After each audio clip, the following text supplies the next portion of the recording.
Okay then. Hello and welcome to question and answer number 171.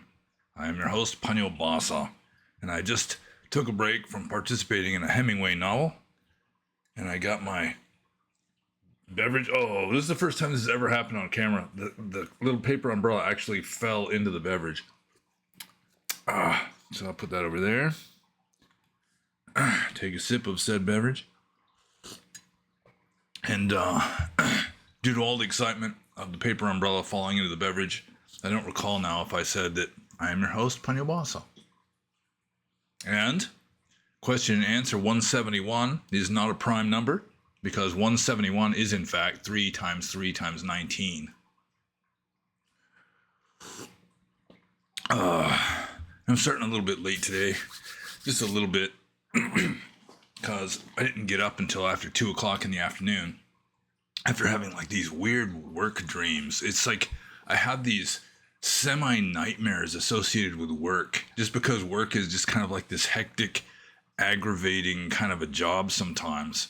And so I have these hectic, aggravating kind of dreams sometimes. I was having to load this trailer with my forklift, of course. And there was like no pro codes, anything. No pro codes. Those of you who don't know what pro codes are, you're probably better off that way. So I won't bother to explain it. And we've got sort of like the average number of questions. Middle path of questions. So I suppose I should just wade right into this and start answering questions, because that's why we're here, isn't it? First question is from Joe Doe, and he asks like the perennial kind of question, are we all one? And I mean, in a way, to say are we all one, that's like a self-contradictory question, because we is plural. So is a plural singular? See? So, I mean, in a way, it would have to be no, just if you're being like a stickler for like technical grammatical correctness and everything. But you can say that there is sort of like an underlying unity of which we are all sort of illusory parts. You know, I keep giving the same example over and over and over again. It's like the uncarved block of marble, right? You've got this uncarved block of stone. We might as well be sizeless. There's nothing around it to compare it with. So let's just say it's like this sizeless block of stone, and contained within that block of stone is every possible statue. In fact, there's an infinite number of impossible statues in there. So we are statues. We are like virtual, conditional, potential statues contained in that block of marble that you can't really even talk about in order for it to be valid. So, yeah, I mean, you can say that if ultimate reality is infinite formless consciousness, which once something becomes infinite and formless, then, I mean, nothing sticks to it, where you can't really explain it anymore. You can't describe it anymore, so it becomes invalid. But just as kind of a gimmick, like a game of grammar or something, we say, okay, there is this absolute that exists or transcends the duality of existence and non-existence, which, I mean, even that there is, you've kind of gone off the scale. And we are all like little virtual particles of that are like superimposed on each other. Because when you say that the uncarved block of stone contains infinite statues, every possible statue, and also lots of impossible ones, it's not like they each have their own individual place. I mean, they're all just superimposed on each other.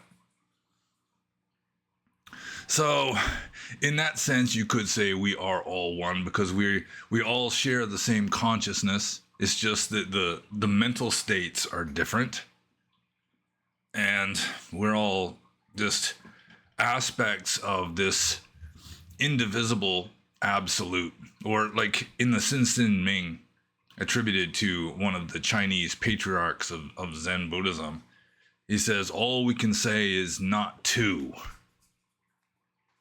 So to assert one would be kind of invalid. To assert zero would be invalid. So all we can say is not two. So are we all one? Well, the farthest you can go is you can say we are not two. We are not a multiplicity. And I'm probably just going to keep explaining this over and over again because it's really like counterintuitive or something. It's like it requires like a certain avenue of thought that is like closed off with like crime scene tape and those orange cones and stuff for some people. So let's see here. I'm just going to move on to Jodo's next question. Is a baby pure awareness or pure consciousness? And this is an issue that is mentioned in at least one Pali Sutta. Like, is a baby enlightened? Because it hasn't developed all these attachments and preferences and so on and so forth yet. Although even babies do have preferences. They prefer not to be lying there in shitty diapers and they'll start crying. Or if they're hungry or they want their mama for whatever reason, they start screaming and yowling. As Charles Darwin pointed out, it's like for an infant, I mean, almost their only means of communication is screaming. And they do it for just about any reason.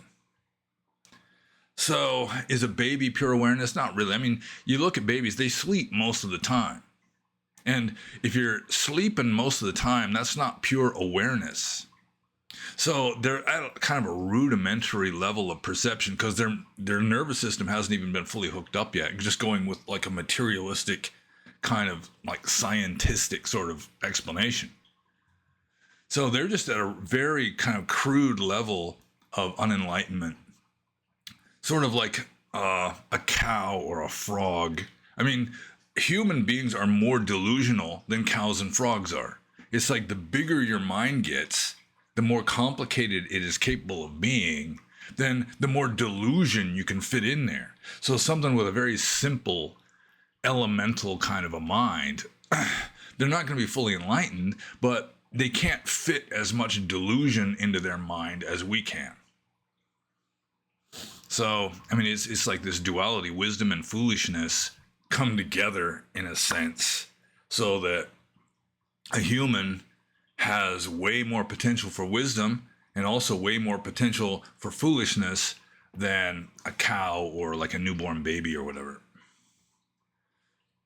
So the baby would be pure awareness in the same sense that like a frog is pure awareness. And some people like Eckhart Tolle would say frogs are fully enlightened.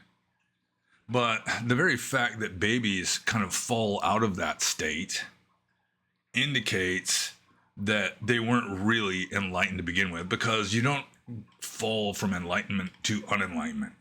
Or at least that's what the Pali texts say. He who has attained thus does not fall back. So let's see here.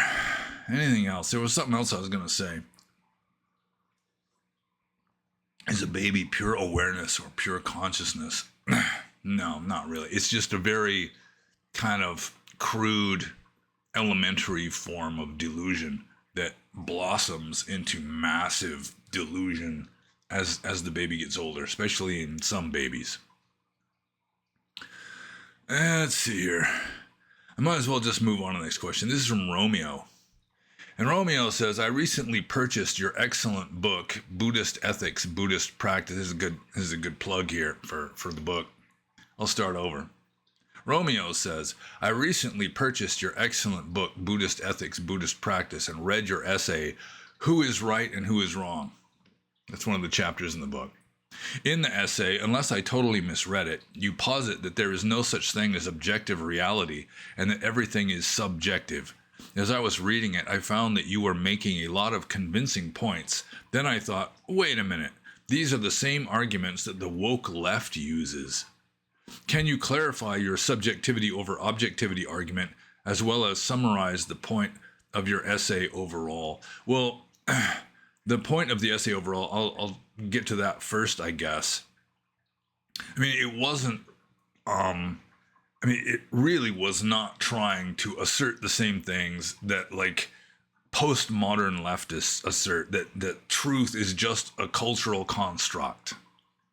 In a way, it kind of is, but I mean, the whole point is different that I was making and that like postmodern left is making. The postmodern left is, since truth is ultimately subjective and to a large degree a cultural construct, then the left can just decide what's going to be true and enforce that on society.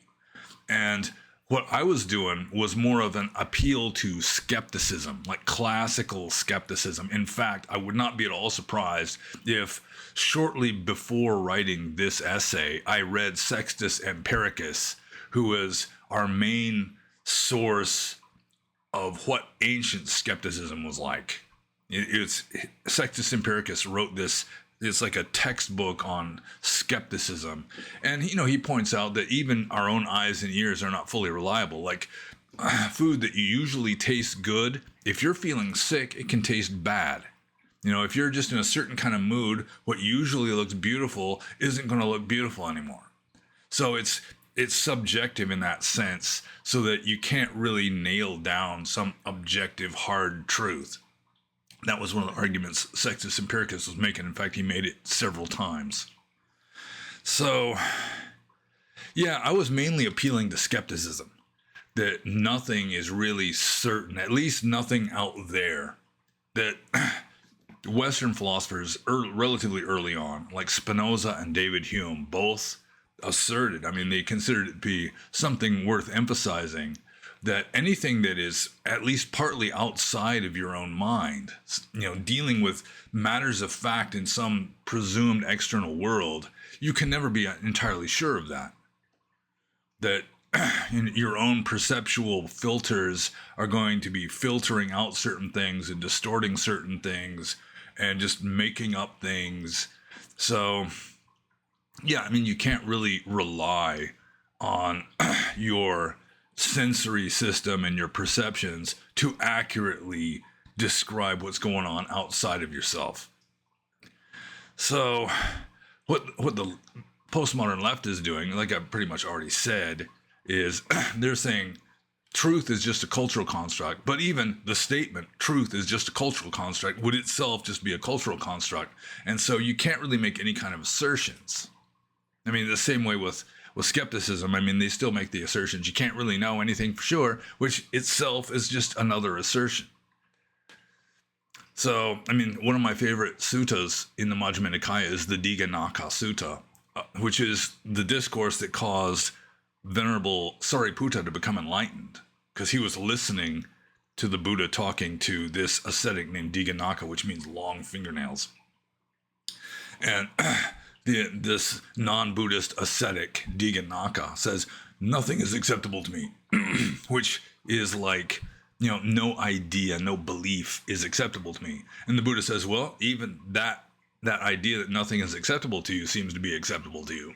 So he's pointing out that, you know, even just like a denial of the certainty of stuff is itself an assertion of one certainty, that is that you can't be certain of stuff.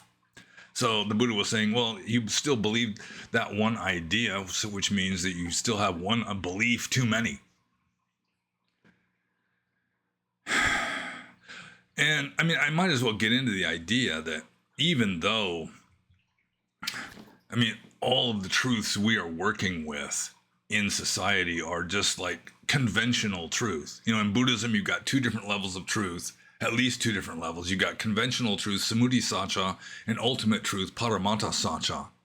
And conventional truth is what we're dealing with. You know, it's like grass is green and the sky is up and 2 and 2 is 4. Carson City is the capital of Nevada. All that kind of stuff. That's just conventional truth. And it's not ultimately real.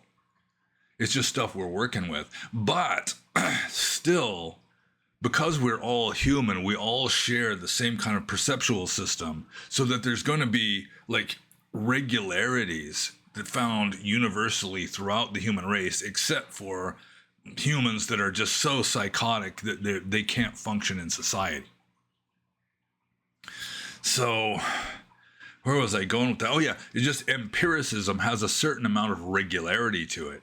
And so when you've got like a postmodern leftist trying to just reject science and say, well, our truth is more like politically expedient than what science is saying, therefore we're going to reject science and go along with this and just enforce this on an entire culture, then yeah, I mean, still, because we all have the same kind of sensory systems, approximately, and as a general rule, we're all going to be experiencing the same sorts of things. 2 and 2 is 4, for example. Carson City is the capital of Nevada and all that. So, mainly what I was discussing in the essay, well, I mean, maybe not even that, but I mean, mainly the essay was just an appeal to skepticism. But still, I mean, even though a statement isn't ultimately true, still, I mean, some statements are going to be more useful and empirical and reliable than others. And when you just cut loose from empirical objectivity, then, I mean, you're just going to be creating this fantasy world that isn't going to apply to reality very well. And that's one reason why leftism tends to fail, is that in a lot of cases, they prefer their own ideology to empirical data. And that's, I mean, when you start doing that, when you start cutting loose from like what is vulgarly known as objective reality, then you're just going to start failing. You're going to start making these huge mistakes. It's sort of like the stereotypical person in the scare stories from the just say no to drugs era of the person who takes LSD, thinks he can fly, jumps out a window and just plummets like a rock. That kind of thing can happen in politics also. And it is happening in politics, especially on the left. Although the right is not like entirely exempt, especially because the right is more inclined to embrace like Christianity. And I mean, to some degree, there are some people that have the authority in this world to just make up stuff that is not empirical objectivity and have an entire civilization believing it. Like Christianity has a lot of leaps of faith in its I mean, obviously Christianity is not based on pure empiricism. And so if you get somebody like in power who will say, okay, we're all going to believe this from now on, and then can enforce that, or gets enough people going along that it builds this momentum, and there's a certain amount of intolerant hysteria persecuting people that are sensible and skeptical about it all, which is what happened in Western civilization, like at the beginning of the medieval era, when the Roman Empire converts to Christianity.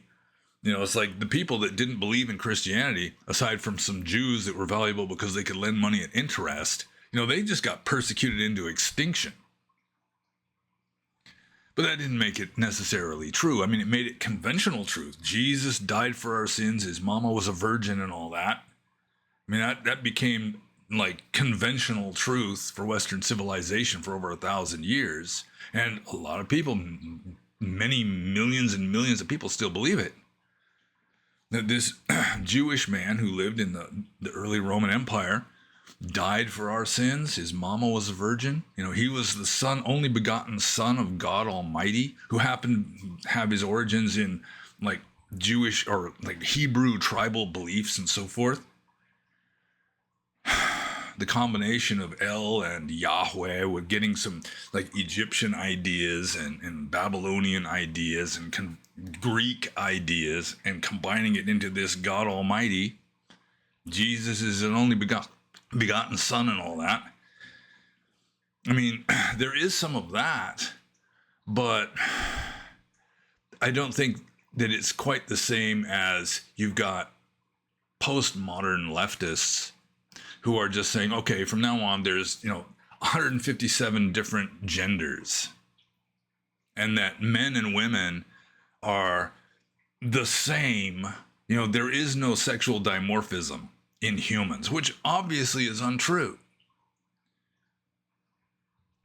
So you deviate too far from empiricism and you start deviating from what's going to really reliably work out in the long run. Even though empiricism is not ultimately true, still, it's like some of the default rules for this level of delusion that we happen to be inhabiting. But getting back to that essay, it was like an appeal to skepticism, not to, we can just decide what the truth is and enforce it on society. So let's see here. I guess I pretty much answered that question.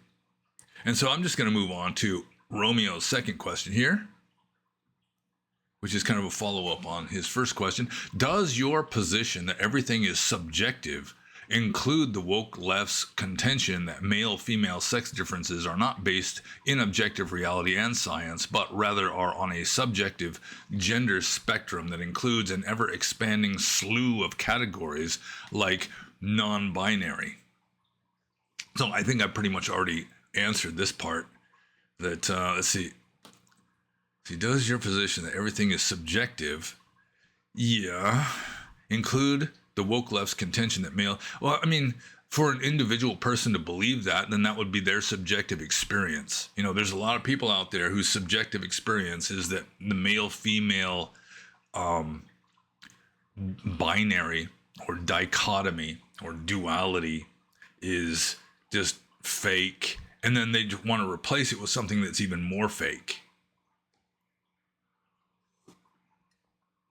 So, yeah, I think I pretty much already answered this question while answering the first one.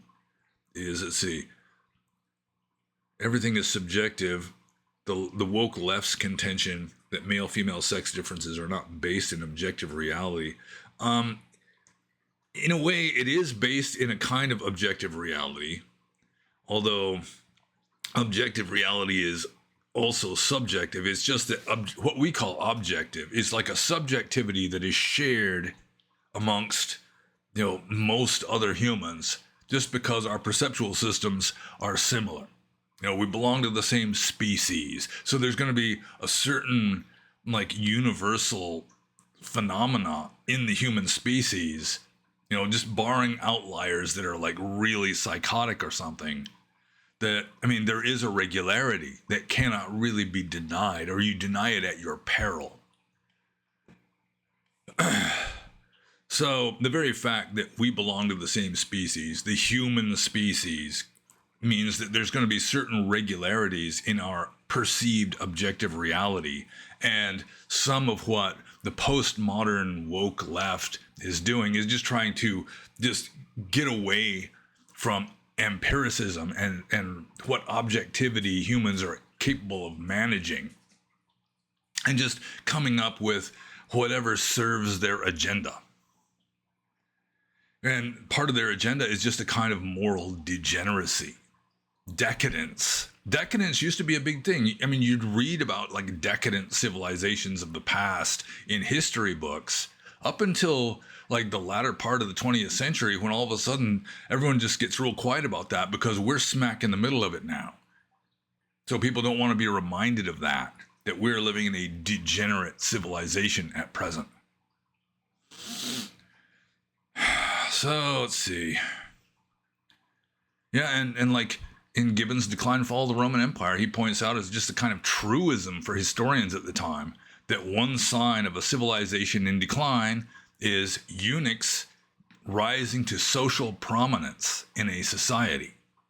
Eunuchs, which used to be, of course, it was castrated slaves, castrated male slaves, and then some of them would get freed and they'd become like bureaucrats and so forth. In a few famous cases in the early Byzantine East Roman Empire, you even had some really good generals. Narses, who defeated the Ostrogoths in Italy, was a eunuch, that kind of thing. But still, it is a sign of a civilization in decline, according to, common consensus of historians back in the day. And now it's trans people And that is a sign of a civilization that is in decline. It's like just the nuclear family and just well-defined like roles for people in society and all that. It's just kind of breaking down. And for some reason, I've got horizontal lines of light shining on me, especially if I lean back like this. It looks kind of surreal, doesn't it? So I'm going to have to close this. See, no, it doesn't. It's coming from the other side. It's not even funny. That's a little better, especially if I get close like this. It's just that time of day. So, yeah, I think I answered that question. I think I might as well just move on to the next question. This is from Jimmy Ladd. And Jimmy Ladd says, in a Cartesian-style skepticism situation, I'm not sure what oh, yeah, okay. Let's see, I'll start over. In a Cartesian-style skeptical situation, how does an enlightened being truly know he is enlightened and is not deceived by spiritual pride or delusion? Well, probably most people who consider themselves to be enlightened, possibly even all of them, really, may be just deceived by spiritual pride or delusion, just an overestimation of oneself. But, I mean, that's not real knowledge. That's just belief. So, I mean, the truly enlightened being has transcended mere belief. He no longer confuses belief with knowledge. And there's really nobody there to really believe anything anymore anyway, other than just sort of vestigial nature taking its course. Maybe. So, I mean, you can't really say how. There is no how. Just like there is no how with regard to like miraculous events occurring around an enlightened being. I think enlightened beings have pretty much transcended how. Let's see here. Cartesian style skepticism. Yeah, I guess Descartes was, he tried to start off by doubting everything that could be doubted and didn't go quite far enough because still he wound up like latching on to Christianity as a way of describing everything that he could doubt or something. So let's see here. Yeah, I mean, if you're fully enlightened, you're not going to be thinking, I am enlightened. I mean, you're just going to transcend that. You're just going to see through all that samsaric stuff like perception. And, I mean, at the samsaric level, it's just kind of a mystery, I guess. But like I have said many times before, what was I get distracted by seeing the light in my face like this. Let's see. What was I going to say now? Yeah, I just completely lost the thread. I lost where I was going with that. Just right in mid-sentence, which does happen sometimes. Let's see. How does an enlightened being truly know he is enlightened? Well, I mean, all true knowledge is ultimate truth. It's ultimate, I mean, real knowledge, not just belief. So, oh yeah, I was going to say that, like, in a samsaric context, it's problematic that there are any enlightened beings at all. I mean, it may be that within a samsaric context, an enlightened being really just can't exist. That, like in samsara, which is based on delusion and ignorance of ultimate reality, that there's going to be beings that are considered to be enlightened. But I mean, calling them beings is delusional. So, yes, it's like there was that logical school of Buddhism. I think sometimes it's called the Dignaga school, or it used to be called like the Yogacara logicians, even though they may not have been Yogacara, that they had like the classic example of a problematic premise is that being X, such and such being is enlightened. You can't prove it at all. An enlightened being, they would know it in a way, but you can't really explain that in samsaric terms, how you transcend belief and just go straight into ultimate absolute knowledge, just knowledge of the highest truth. So it's just going to be kind of like a mystery or a paradox from a samsaric point of view. And I mean, like many texts, even like the Diamond Cutter Sutra of the Mahayana Buddhists say that if you become an Arya, you're not going to be thinking, I'm an Arya. I mean, that's just like one of the, like a symptom of like a fake Arya is they believe that they're an Arya because your self-view is already gone at that stage. So you're not going to be believing I am this or I am not that. Okay. So I kind of waited and wandered around that question for a little while. And so I'm going to move on to Jimmy Ladd's next question, which is a follow-up on his first question. He says, for instance, what's to stop monks from going around self-proclaiming enlightenment? Is there a taboo for monks in self-announcing it? Well, in the Pali texts, there's like the lion's roar, the sihanada, which means that when you've got a disciple becomes enlightened, he goes and tells his teacher, like usually the Buddha, and then the Buddha would know if he's really enlightened or not, or just like deceiving himself. So you go and sort of explain what happened, and then the Buddha can say, yeah, that's good. Go in peace. Or he can say, no, you're mistaken. You think you're enlightened when you're really not. So if anybody in the world can tell if somebody is enlightened, it's going to be another enlightened person. So you can proclaim your enlightenment to your enlightened teacher, and then maybe they can say, all right, that's good. I'm not going to argue against that. Or they can say, no, you're making a mistake. You're overlooking things. You're overestimating your attainments. But going around self-proclaiming enlightenment to lay people, no monk or nun, fully ordained nun of the past, who they think that they're enlightened. Even then they can't tell lay people.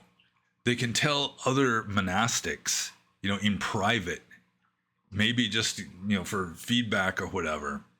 But it is a pachitya offense, even to admit to a layperson that you have psychic powers, any kind of superhuman mental state, any udri manusa dhamma is that would include like psychic powers. It would include the attainment of jhana from the early Buddhist description of jhana, and it would include enlightenment or semi-enlightenment. You become a sotapanna or something.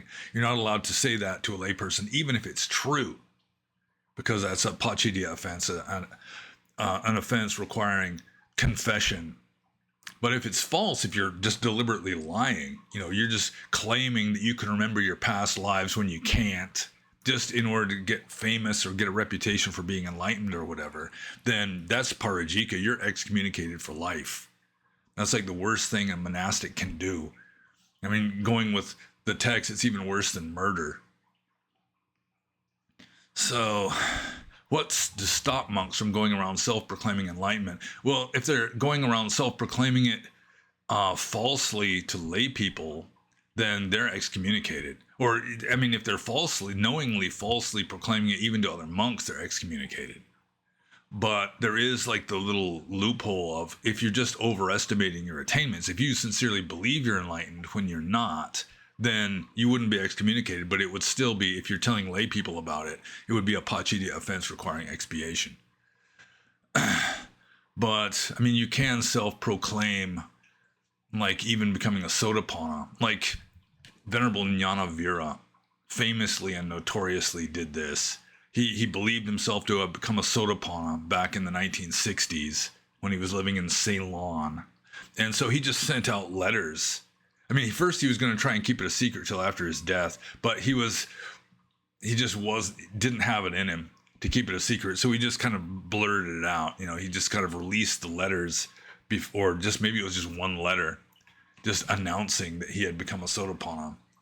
And then, of course, it started this controversy of people saying, no, he isn't, or yes, he is. It's just considered to be almost taboo for a monk to go around proclaiming that he is a Sotapanna, or he is, he has jhana. I mean, some monks hint at it, like Mahasi U Pandita would hint that he was an Arya, and he considered himself apparently to be higher than a Sotapanna. I would assume he considered himself to be a Sakadagami, but he couldn't just blurt it out in his Dhamma talks to lay people, because even if it was true, it would still be against the rules of monastic discipline. So he would just kind of hint at it. And then there are monks that do more than just hint at, like, there was one monk, he was in Burma, Udamasara or Udamathara, I can't remember which, Udamasara or Udamathara, spelled with a C or an S. I mean, he would, in his books, which I think were like transcripts of Dhamma talks, that he would say, he saw this animal, and then he realized that it was like his mother from a previous life or something, and that kind of thing. I mean, you're essentially admitting to having psychic powers if you can see this kind of stuff, look into the spirit of this animal and see, remember its past lives, that kind of thing. So there are monks that do this kind of stuff, even though it's considered to be like against the rules. I mean, like grounds for excommunication at worst, and just kind of like bad manners, bad etiquette at best. In a way, it's bragging. And usually if a monk is bragging, it's because, he wants to endorse his own fame, that kind of thing. Okay, so I'm just going to move on to the next question. This is from Siddhartha Lohachita. And I'm kind of like getting a faster pace going to my question answering lately. So this will probably be less than 2 hours when I'm done. Should have blown my nose before I did this video, but oh well. So this next question is from Siddhartha Lohachita, who, in my opinion, spells his own name wrong. And I generally fix it because he's got like TA instead of THA ending Siddhartha. But he can spell his own name however he pleases. I'm not going to get on his case over it any more than I just did. So Siddhartha Lohachita, which is like, what is it? Attainments accomplished with red mind. I think Loha means red. Lohita is blood. Or it could be copper, because copper is red. Yeah. Okay, so Siddhartha Lohachita says, who was the most radical Buddhist you have ever met? And I'm not exactly sure what Siddhartha Lohachita has in mind with regard to the most radical Buddhist, but the person that immediately comes to mind would be Venerable Uwaitha, who was like a Buddhist Rambo. He was like, when I was a junior monk, he was ordained in the Tongpulu tradition, same as me, and he was always held up as like this role model to be emulated, because he was absolutely completely strict in Vinaya, for example. There was a number of stories about him with regard to his strictness in Vinaya. I've told most of these stories. Like, he came to America. He was ordained in Burma, I'm pretty sure. He came to America for a visit when Tongpulu Sayadaw came to America, and he wouldn't stay indoors, even though this was like Northern California in cold weather. And I mean, he would be literally blue. He would be so cold, but he would refuse to stay indoors. He would just stay on this hillside under a tree outside. And one of his friends, who was like a monastery attendant at this same monastery, was explaining to me that, most people, like most Buddhists, you've got the middle path between self-indulgence and self-torture. Most people, the overwhelming majority of people, including the overwhelming majority of monks, stray off the middle path towards self-indulgence. But Uwaitha, he would go the opposite way. He would veer off into self-torture. In fact, his practice was so intense, he's trying to do all of the dhutangas, the optional ascetic practices, at the highest level, that he had like a breakdown at one point and had to disrobe, go back to America. And then as soon as he was recovered and got better, he just came right back again and reordained. And when I first met him, he was living in a big hall. No, wait. When I first met him, he was living in a cave in Thailand, and he thought it was paradise, this cave. And I looked inside, but all I saw was just pitch blackness. I looked inside his cave in Thailand. It was on this hill in a rural area of Thailand, and he had to sleep on a hammock, and he couldn't keep anything. He couldn't keep soap. He couldn't keep books because the rats would just chew it all up. And he thought this was just excellent cave. Had to sleep in a hammock just to keep him up above the rats. And then after that, he came back to Burma, and he moved into this big hollow banyan tree. I think it was like two big banyan trees. Banyan trees get huge, and they kind of grew together. And there was like this hollow place in between. He lived in there for a while. And just the stories you hear, like when he came to America, this story I've told before, where somebody was having a meditation retreat at that monastery. And so they asked him to give a Dhamma talk to the meditators, which he agreed to do. And so at the time of his Dhamma talk, he comes, sits down in front of the group of meditators and just sits there in silence for about 5 minutes. And then he just gets up and leaves. And so the organizer of the meditation retreat, chases after him and says, "Why'd you do that?" And he said, "There's somebody in the audience who's wearing a stocking cap, and it's against Vinaya for a monk to teach Dhamma to someone whose head is covered."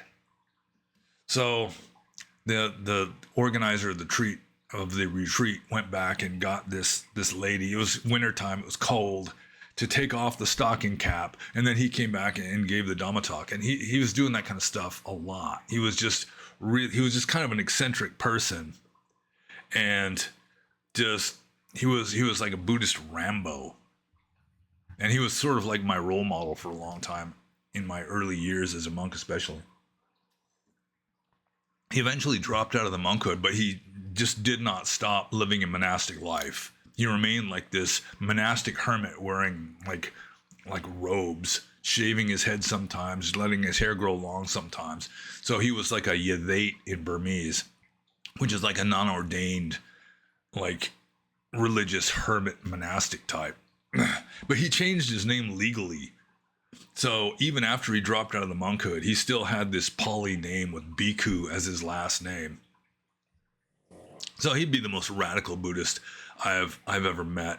At least he's the obvious example of a radical Buddhist that immediately came to mind when I came across this question. You see some other like similar kind of Asian Buddhists, although I didn't know them as well. I didn't have conversations with them as much. But there were some Asian Buddhist monks who were just like absolutely uncompromising in practicing as strictly as they possibly could, following all the rules. There was one monk who came to my monastery, and he was thinking about staying there. But at one point, he had this long, like a bamboo pole, and he's measuring the distance to the nearest village with this bamboo pole. And it turns out that it wasn't quite enough of a distance for him to be following the Dhutanga of being a forest dweller, because according to some texts, if you're a forest dweller, you have to live at least a certain distance from the nearest village. And my monastery where I was living was just right inside. It wasn't quite far enough away. So he just moved on to the next place because he couldn't follow that rule, or that optional ascetic practice of living at least, X distance from the nearest village. So there are people like that are just like uncompromisingly strict to just like this wild-eyed, semi-hysterical degree in some of them. So I'm just going to move on to Siddhartha Lohachita's next question. And I will say before I'm moving on, though, that, it's not necessarily following the middle path when you're just like absolutely like obsessionally strict. So there has to be like some, I don't know, equanimity involved. And you can be completely strict and have equanimity, which would be good. But if you're like really just sort of like clinging to being absolutely strict and not breaking any rules, that can be a hindrance also. So anyways, getting on to Siddhartha Lohachita's next question here. Aristotle used the expression that we usually translate as extreme democracy, which is hyperbole demokratias. in Greek, in badly pronounced Greek, or democracy taken to excess. Then he says, do you think that the Western Hemisphere has reached that point that has turned a total tyranny? And then he's got another question, which I should separate into a different question. Let's see. Then he says, so do you think when we have reached that point, only can be removed by brutal force? Okay, I'll just answer the first question first, because there's 2 question marks here. So do I think, just a minute, I gotta blow my nose. This is ridiculous. I'll get out of the picture so that you just hear the disgusting noise.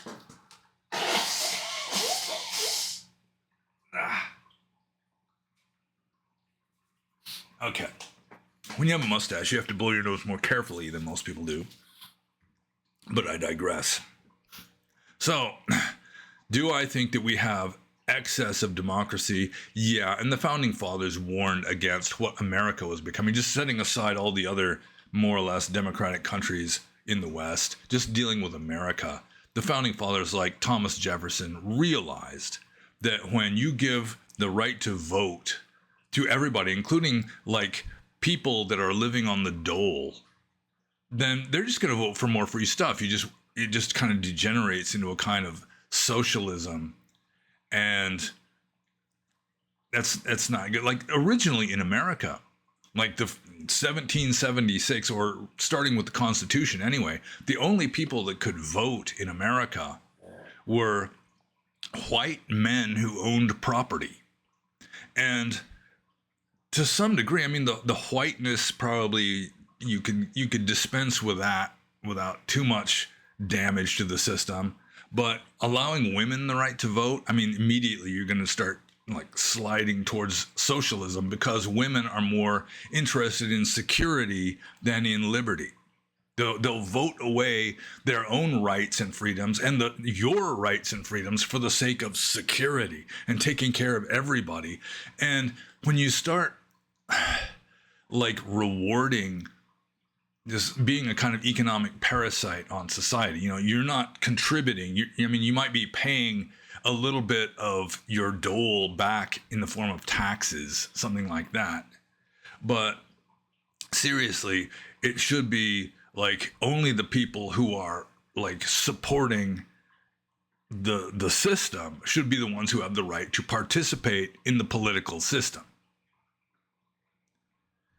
And women, I mean, they tend to be less informed with regard to like current events and so forth. They have done studies on that. And again, they're just willing to vote away everybody's rights and liberties for the sake of security, which generally means a kind of socialist mommy state where you can't smoke cigarettes anymore. That's going to be illegal because we have socialized healthcare, and other people are going to have to pay for your lung cancer.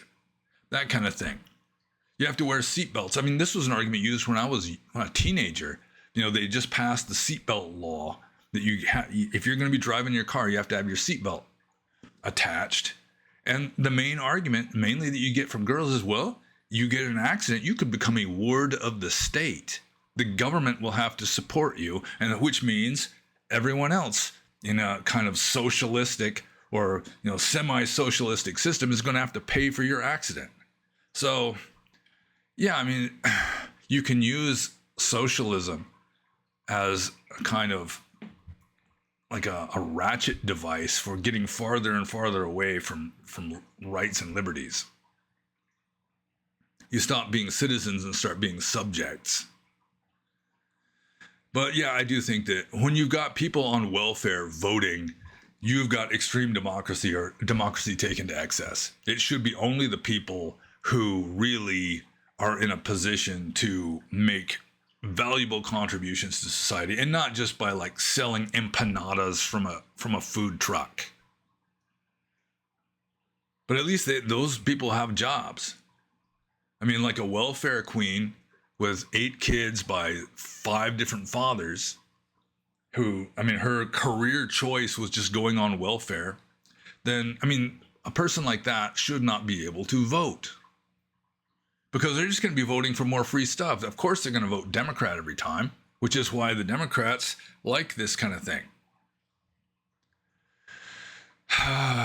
So let's see. I wouldn't say it's a total tyranny, but I mean, it is a corrupt system that no longer is really, it's no longer really designed to promote strength. Like socialism or the left in general, they glorify the weak and demonize the strong. And when you've got an entire civilization with glorified weaklings and demonized strong people, then obviously the civilization is going to go downhill. I mean, you shouldn't take the exact opposite approach where you glorify the strong and demonize the poor.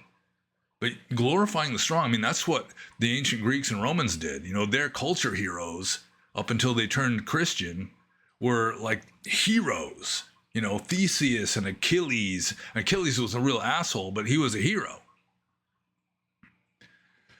So,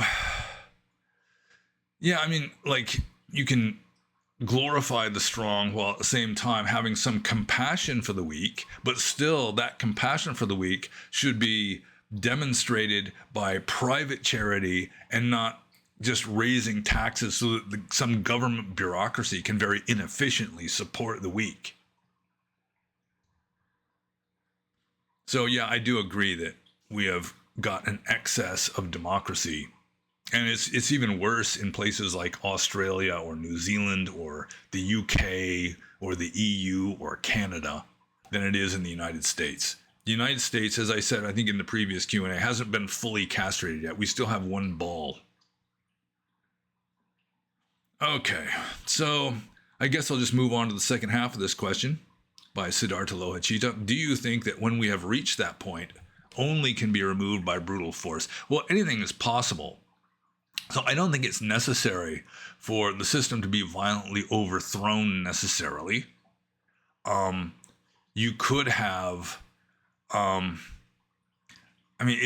anything's possible. So, I mean, you could have just enough people, like a critical mass of people just kind of waking up to, hey, this postmodern leftism just doesn't work very well.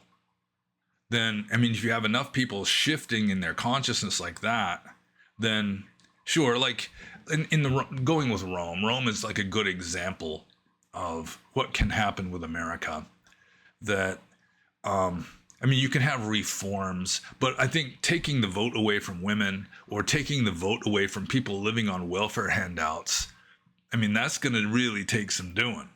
That might actually require just an overthrow of the government. But even that, it could be like a peaceful coup. A bloodless coup could result in that sort of thing. But yeah, for that radical improvement or change where you're limiting the people that are able to participate in the political process just to kind of weed out the deadwood, just people voting for free gimmies or just voting away rights and freedoms for the sake of some imagined security. And as I think it was Benjamin Franklin said, when you vote away your freedoms for the sake of security, you wind up with neither. And you're worthy of neither. But a lot of people on the left just don't see it that way. So, yeah, I don't think it can only be removed by brutal force. There can be peaceful means of doing it. It's like the government gains control of the propaganda machine. Then, they can sort of propagandize people into going in a certain direction. But really, I think taking the vote away from people living on welfare handouts, just for one example, that would take some kind of radical change, because you're going to have just millions of people just rioting in the streets if you just all of a sudden just declare that. Let's say Trump just suddenly declares that. Yeah, there's just going to be like yowling bloody murder just on a nationwide scale coming from certain people. So, it's not necessarily changed by brutal force, but historically that is generally the way it works. Unless you just have somebody voted in as emperor and then they just suddenly start changing rules. But then the brutal force would come in when people start rioting, and then you just send out the troops to quell the riot by any means necessary. So probably there'd be some brutal force involved if the excess of democracy were turned around and turned into something a little more healthy, also a little more patriarchal. And I'm just going to move on to the next question. This is from Fred. And Fred says, I pulled into a derelict monastery last year that was really spooky, and I don't spook easy. Here, I gotta put 2 spaces between monastery and last. Okay, what's your thoughts on that? So Fred pulled into a derelict monastery last year that was really spooky, and Fred doesn't spook easy. What are my thoughts on that? Well, I remember as a kid, and as an adult also, you go into a house that's just like an abandoned derelict house, and there's kind of a spooky feeling to that too. You know, it's like there was like families living there, you know, it's like lots of people there, and it's just like empty and dead. It's sort of like, instead of a snail shell inhabited by a living snail, it's just like a dead, empty shell, that kind of thing. So that can cause kind of a spooky feeling. I don't think the fact that it's a monastery would really be the key point here. I mean, it could be a school, it could be a house, an apartment building, a hospital, any kind of building or group of buildings or whatever that used to have like lots of people there, a community of humans all interacting, and all of a sudden now it's just dead and empty. It's going to cause a spooky feeling. You know, it's a dead building, just like an empty crab shell is like a dead crab shell, and it's not inhabited by a living crab. So it's kind of that kind of deal. I would guess, but I really wouldn't presume to try to psychoanalyze Fred enough that I could really get into what his subjective experience was when he's at this derelict monastery. I mean, derelict, I mean, I assume he means there's nobody there. It was like an abandoned place. I mean, it could just be like a monastery with people still there, like monks still there, that's just kind of run down. That could be kind of derelict. I went to a place like that in Burma once. It was in the town of Yei, which is like a brown zone. Foreigners can't visit the city of Yei very much. It's like southern Mon State, which was in an insurgent zone most of the time I was living there.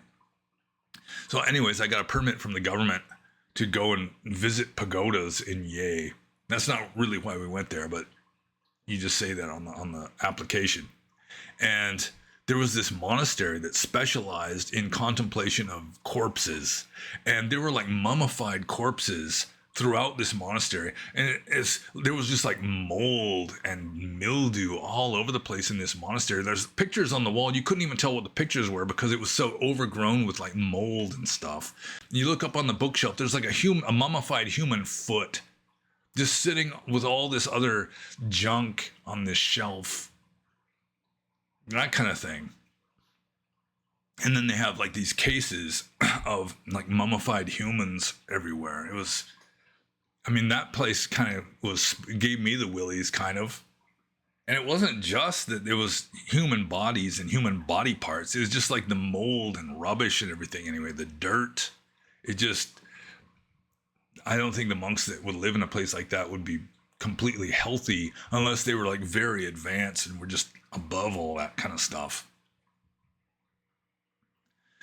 Anyways, that's some of my thoughts on that. And I'm moving on to the next question, which is from Dripwalker.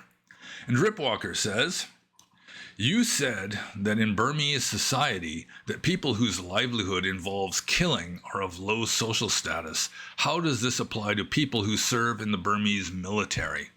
Yeah, there is still some of that in the Burmese military, although, of course, the government, being a military dictatorship, pretty much, it does glorify the army. And so in the culture, at least like in the propaganda and so forth, and just in the culture in general, soldiers get kind of an exemption from this to some degree. I mean, it's like being in the military is like the avenue to social advancement, sort of like in like the Roman Republic, early Roman Empire, where if you were going to amount to anything like in society or politically especially, you had to go through the military. And it's kind of like that in Burma to some degree. Like most of the richest people are either like generals and colonels, or else close relatives of generals and colonels. But even so, there is still, I mean, Burma is possibly the most devoutly Buddhist country in the world.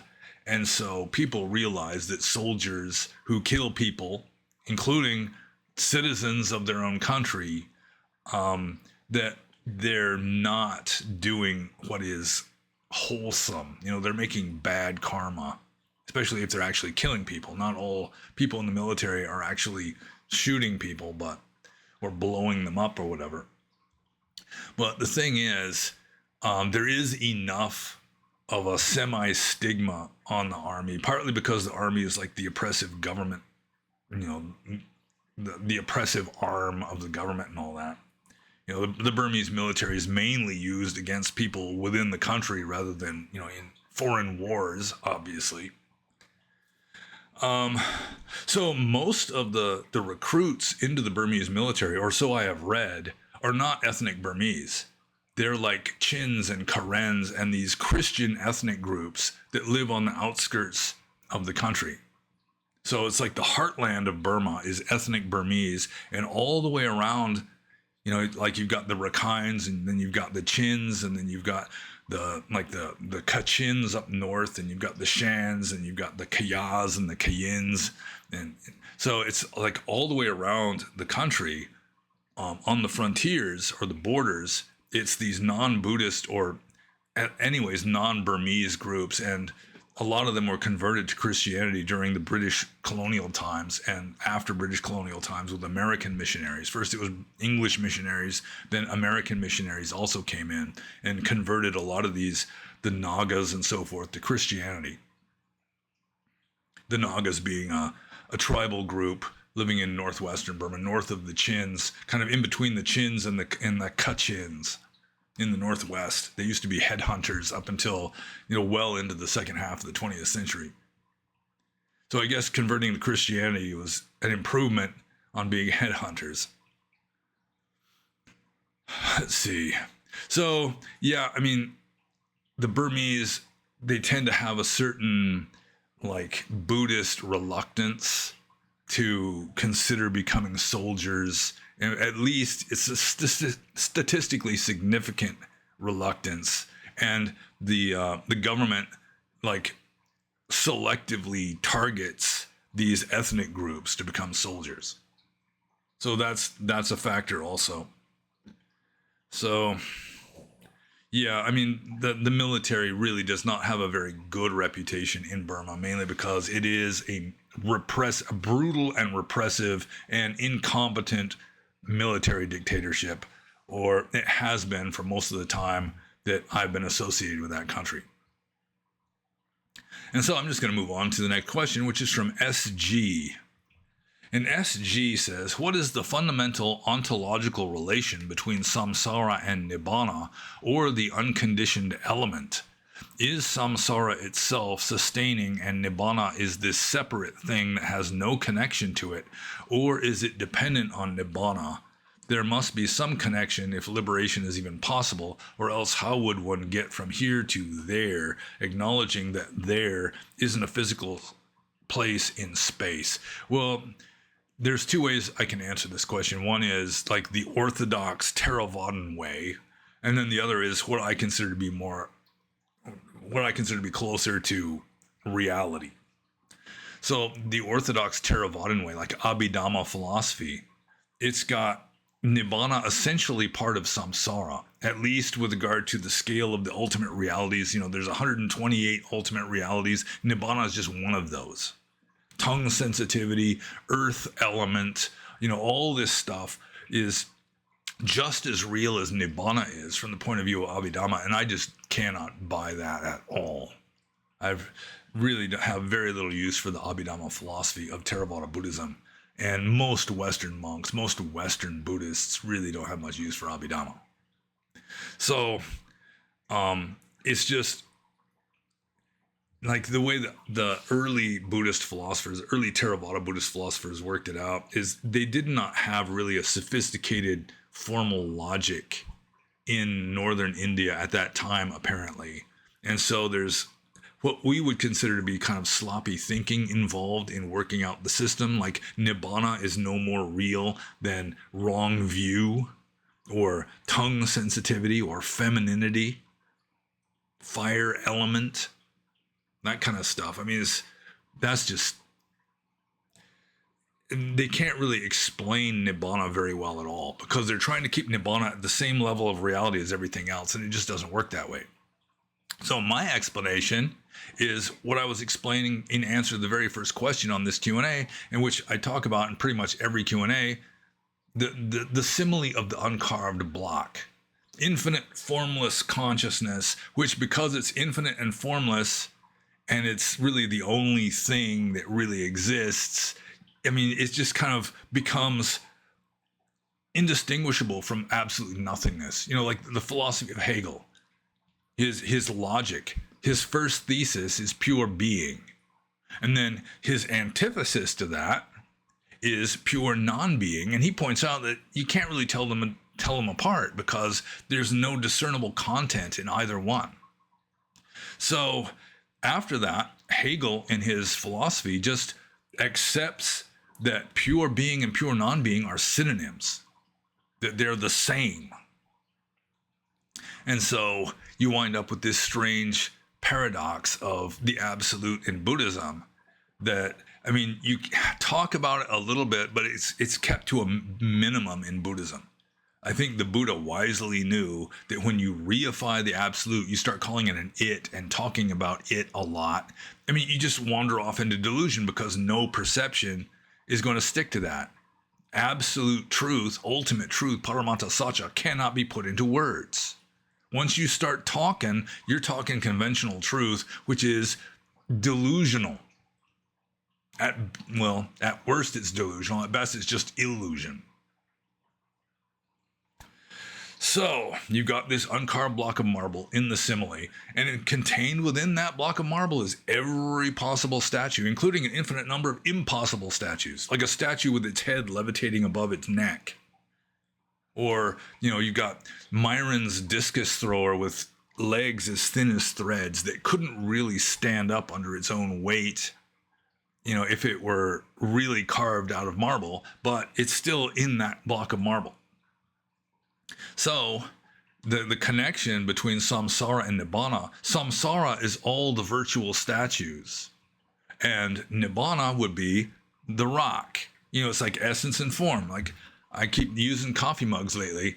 Ceramic. Is this a coffee mug or is it ceramic? Well, by golly, it happens to be both at the same time, even though coffee mug and ceramic are not synonyms. So it's violating the laws of thought.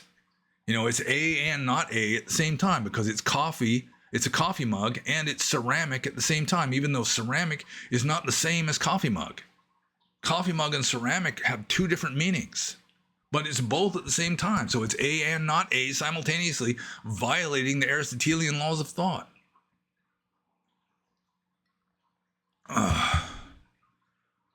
So, samsara is like virtual, imaginary, potential statues contained in the infinite, formless block of marble, which in the Tao Te Ching is called the nameless uncarved block.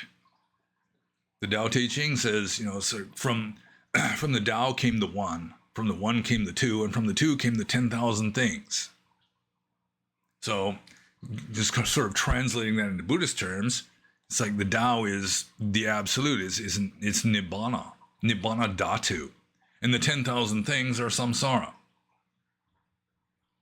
So first you reify the absolute, call it the one, even though the Sin Ming says all you can say is not two, because he's not even going that far. He's not even going to call it the one. Because like Hegel points out, 1 and 0, I mean, ultimately they're the same. If that's the only two numbers there are, you can't tell them apart. So let's see here. Yeah, so the difference, just putting it in easy terms, the difference between ultimate reality and like conventional reality, the difference between Nibbana Dhatu and samsara is the ultimate is like the essence. And like ceramic, whereas the conventional is the form, or coffee mug. So it's a matter of essence and form. And the forms are all like subjective, arbitrary, ultimately unreal. I'm just going to move on to the next question now. This is from RFS. And RFS says, do you think... I'm going to make sure we're recording now. Yeah, we are. Okay. RFS says, do you think it is easier for a monk to be reborn in the lower realms, being that they might be held to a higher standard?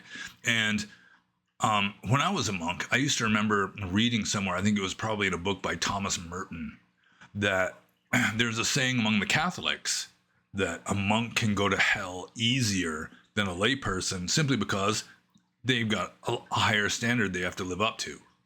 And there is some support of that in the Pali text, like there's a series of suttas or just like narratives, because I think some of them are in the Vinaya also, where somebody like Mahamoggallana or Mahakassapa will smile, and he's just walking along with another monk, and the other monk asks him, why are you smiling just now? And he says, ask me later.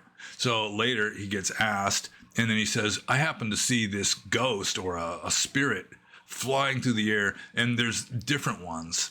You know, some of them are in flames. There was one that had like elephantiasis of the scrotum, and they were like hawks and like crows and stuff following along, pecking at this gigantic scrotum that this guy was having to carry over his shoulder. You know, they were like ghosts that had done something really bad, and so they're being punished for it in this, you know, this lower realm.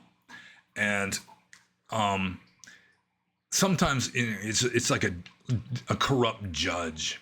But in some cases, it's like a monk who broke his vow of celibacy, that kind of thing. And so, people held up to a higher standard, they can get bad results from their mistakes or their bad choices more easily than the average person. So, a monk going around declaring himself to be enlightened and fooling lots of people would probably be doing something worse than some kind of eccentric person standing on a street corner declaring himself to be enlightened and nobody's paying attention or believing him. So, I think in some ways it's easier for a monk to be reborn in the lower realms, although in general, it's easier for a monk to be reborn in the higher realms too, because, they're living they're dedicating their life to virtue and the cultivation of wisdom to a higher degree than most lay people. So, in a way, it kind of broadens the spectrum of potential results. Easier to get into a higher realm, easier to get into a lower realm, easier to get enlightened, assuming that within a samsaric context that even means anything.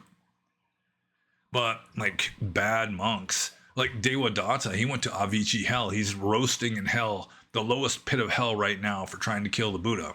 Although probably if he was a layperson, he'd be down there still, because you try to kill the Buddha, you make the Buddha bleed, you're guaranteed hell. Just going with orthodox Theravadan doctrine or tradition. So I think it is easier for a bad monk to be reborn in the lower realms than for a bad person to be reborn in the lower realms, assuming that they're doing approximately the same kind of acts. And it is easier for a good monk to get into higher realms than for a layperson to get into higher realms, simply because the monk is like dedicating his life. I mean, he's working at it full time, ideally, especially if he's a good, conscientious monk. He's going to be developing wisdom, which is going to help keep him out of the lower realms, that kind of thing. So, like a lax, sloppy, unconscientious monk who is stealing or like seducing women, and once he successfully seduces a woman, like, he has sex with a woman, he's not really a monk anymore. And that would be bad too. I mean, you got people pretending to be monks, and there are some out there that they're actually excommunicated and they just don't tell anybody. Nobody has called them out on it or anything. So, I do think it's easier for a bad, unconscientious monk to be reborn in lower realms if he's just really like disregarding dharma and just using his position as a monk for like personal gain. Okay. I mean, just like slandering the Buddha, that kind of thing. Like if, I mean, this happens a lot too, where you've got, I mean, this happened relatively recently where I just happened to see this YouTube video of somebody sort of passing themselves off as a Buddhist monk who are just giving these like left-wing platitudes. And I think it was, they're talking about how being anti-Israel is being the same as being anti-Semitic and it's hate speech and so forth. And I was kind of taking him to task in the comments of this YouTube video. And I mean, it just got to the point where he was just like scoffing and mocking at the idea that, what was it exactly? It was like, that will is volitional, or, you know, it's like that. I mean, it was something just completely bizarre, just completely non-Buddhist. And he's just like scoffing and mocking at the very idea that, suffering is ultimately self-inflicted because, you know, our desires are volitional. And that was it. He was just scoffing and mocking at the idea that desires are volitional and that suffering is ultimately self-inflicted, which is pretty basic to Buddhist philosophy. And he's just like, I mean, not only is he like promoting this sort of anti-dharmic view, but he's just like scoffing and mocking at actual dharma, or at least what is considered to be actual dharma anyway. And somebody who's doing that kind of thing, like pretty much slandering dharma and just for the sake of getting clicks or something. I mean, yeah, I mean, that's flirting with disaster right there. Or then there's Ken Wheeler, who declares that the Buddha was murdered by Mahakassapa, his chief disciple at the time of his death, who was like senior monk in the Sangha after the Buddha passed away, because his two chief disciples, Mahamoggallana and Sariputta, both had died before the Buddha did. They're probably older than him.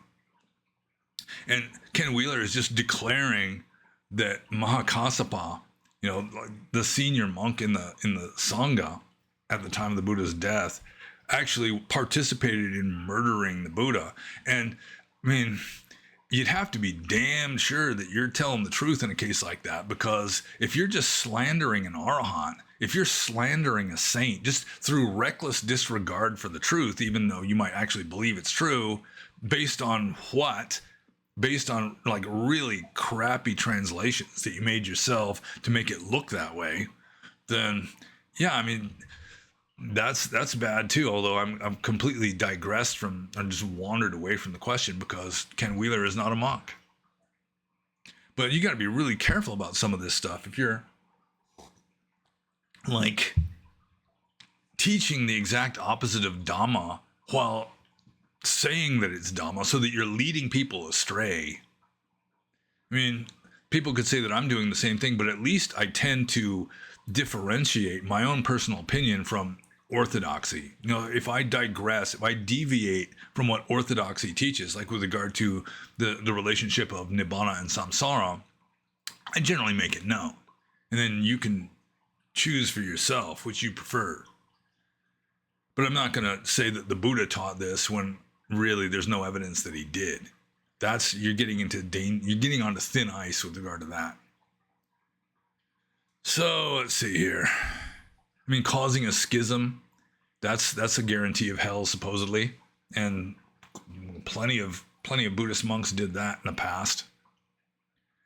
But I'm just going to move on to the next question. This is from Philalethes. And Philalethes says, what is your advice for loneliness from a Buddhist perspective? Gosh, that's tough, because I really never felt lonely very much. There were times when I was a monk when there was a certain friend of mine named Mucus Man that I would really miss.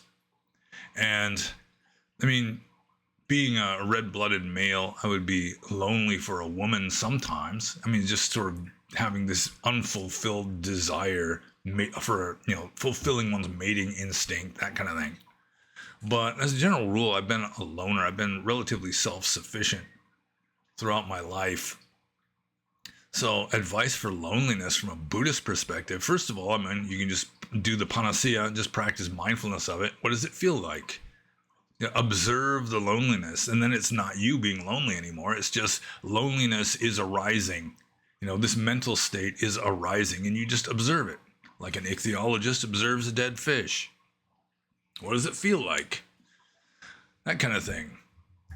I mean, loneliness, I mean, solitude is definitely praised. We wake up is definitely praised in Buddhism. So it's a good thing. If you don't like it, then it's just kind of like you're not, you know, you've got certain karmic tendencies that are making your personality not a perfect fit for advanced Buddhism, which, I mean, all of us have that to some degree.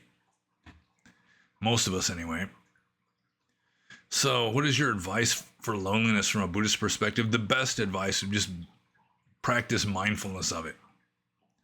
Just psychoanalyze yourself to some degree. Why is it that you don't like solitude? You can get insights from that. And also bear in mind that Buddhism endorses solitude, not loneliness, but solitude. We wake up. So let's see. Let's just move on to the next question here from Philalethes. What is your advice for loneliness from a non-Buddhist perspective? Well, from a non-Buddhist perspective, I mean, if you really do have a need for like a social life, then yeah, you can cultivate that. You have the freedom and the right to cultivate a social life. Even if you're a monk, I mean, you could live in a crowded monastery with other monks and have monk friends. There's no rule against that. I mean, it's not really praised in the texts very much. You know, solitude is really receives the highest praise in the Buddhist text, but this is from a non-Buddhist perspective, I guess. Philalethes says so. So, what is your advice for loneliness from a non-Buddhist perspective? I mean, if it really is in harmony with your nature to interact with other people, have a social life, then you can do that and you can practice Dhamma within that context. You know, it's like there's different ways you could develop a life of selfless service of others, which would be dharmic, beneficial, wholesome, and at the same time you're interacting with other people all the time. In my case, it doesn't work very well. I really don't like the human race all that much. I'm not really a socially oriented person, but some people are, and that's fine. I mean, that's kind of helped keep the human race going all these millennia. So my advice for loneliness from a non-Buddhist perspective is, I mean, if you can't use Buddhist methods to just be mindful of it and observe it and kind of denature it by, you know, through philosophical detachment or whatever, or you just force yourself, you just grit your teeth and just force yourself to live a life of solitude because the Buddhist texts say so, that's what you ought to do, then yeah, you can go ahead and interact with other people and do it as dharmically as possible. You know, just cultivate a yoga of selfless service, you know, karma yoga. So, I mean, there's that too. But I mean, you can be mindful of loneliness and observe it in a detached, like empirical manner, even if you're not a Buddhist. So there is that too. But forcing yourself, I mean, there's always a certain gamble in forcing yourself to be like saintlier or more ascetic than is natural for you, because then you start getting into the realm of like Freudian hysteria, like repressed urges that don't just go away. They don't just disappear. You just repress them down into your subconscious mind where they build up pressure until they start percolating up to the surface as neurotic symptoms. And like for a lot of people, they're willing to cultivate neurotic symptoms for the sake of making progress in Dharma, or, you know, like medieval Catholic saints. Some of them were extremely nutty just because they were so repressed, going with a Freudian approach anyway. And I think he was probably correct in regard to this. So you might be healthier, like physically and mentally, if you are a socially oriented person, to develop some kind of socially oriented dharmic existence, like selfless service, work at a homeless shelter or something, work at a soup kitchen, that kind of thing. You can do that. Be a teacher. So I'm just going to move on to Phil Lathy's third question here. And he says, for one whose entire body is hopelessly riddled with wrong view and who is a burden on others, wouldn't it be best to cease being through auto-termination? Well, from a Buddhist point of view, you're just going to get reborn again, and would probably with even worse karma, because usually people who auto-terminate do not do so with wholesome mental states, so it messes them up even worse, and so they'll be in an even worse position next time. So one whose entire body is hopelessly riddled with wrong view, gosh, I mean, that is an unfortunate situation, but I mean, sooner or later, going with the Buddhist point of view, they're going to have to like see the error of their wrong views, and you're not going to do it by just opting out and just getting reborn with even worse karma next time.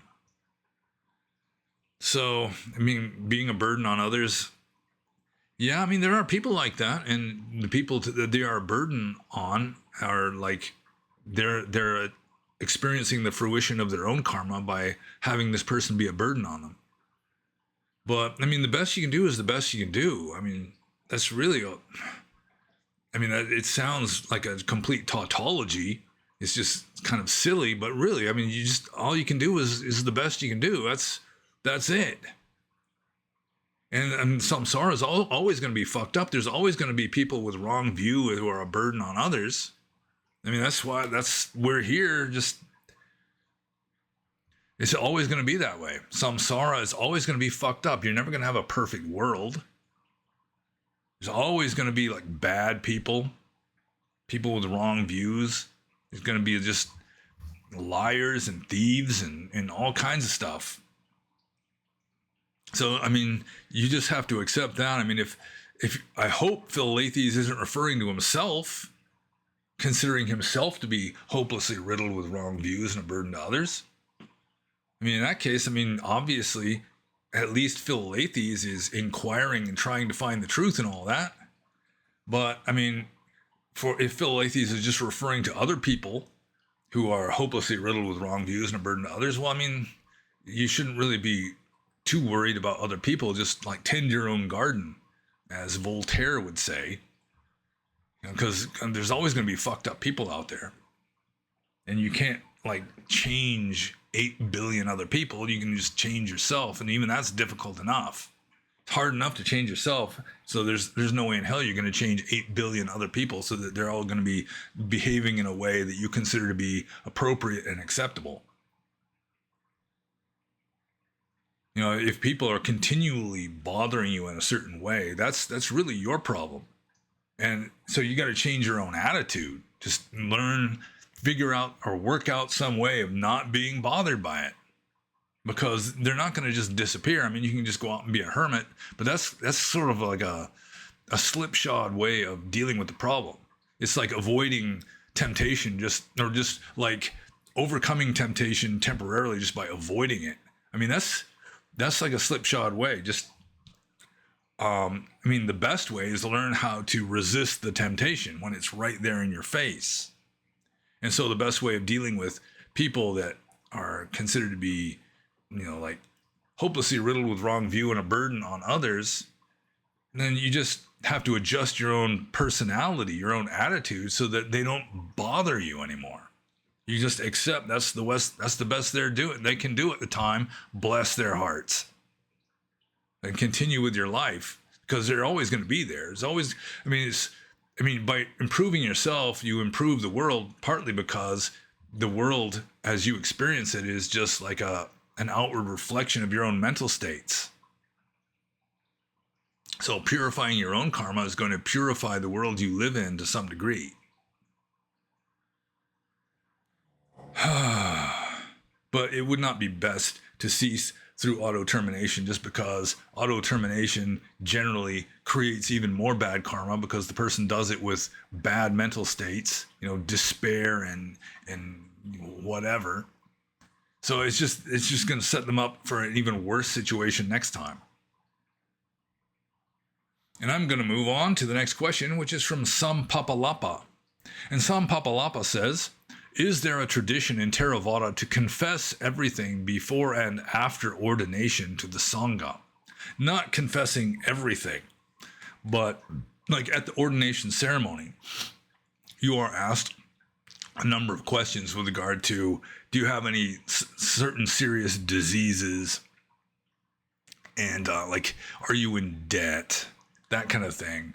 And are you a human being? Are you a man? That kind of thing.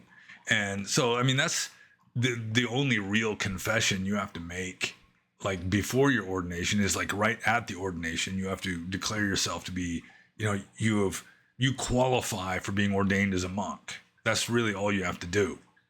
And then after ordination, there is confession, but it's only if you break a rule. I mean, if you have some kind of, you've got hatred in your heart, you're not breaking a Vinaya rule, but still you've got some kind of issue of like some sort of unwholesome mental state or something.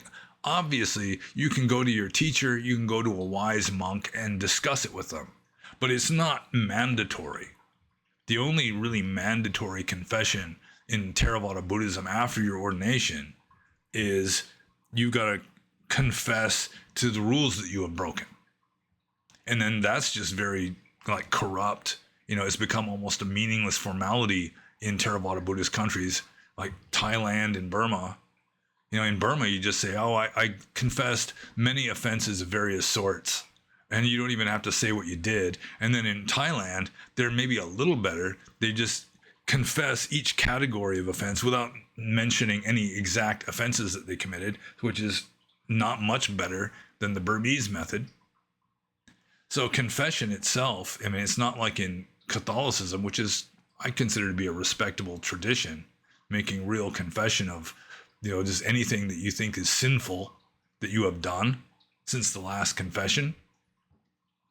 In Theravada, they had something similar to that with regard to breaking rules, but it has become corrupt into practically a meaningless formality that, like in Thailand, they'll confess to breaking like patidesaniya offenses when nobody breaks patidesaniya offenses anymore. It's just 4 rules that are so obscure that as a general rule, nobody breaks the rules.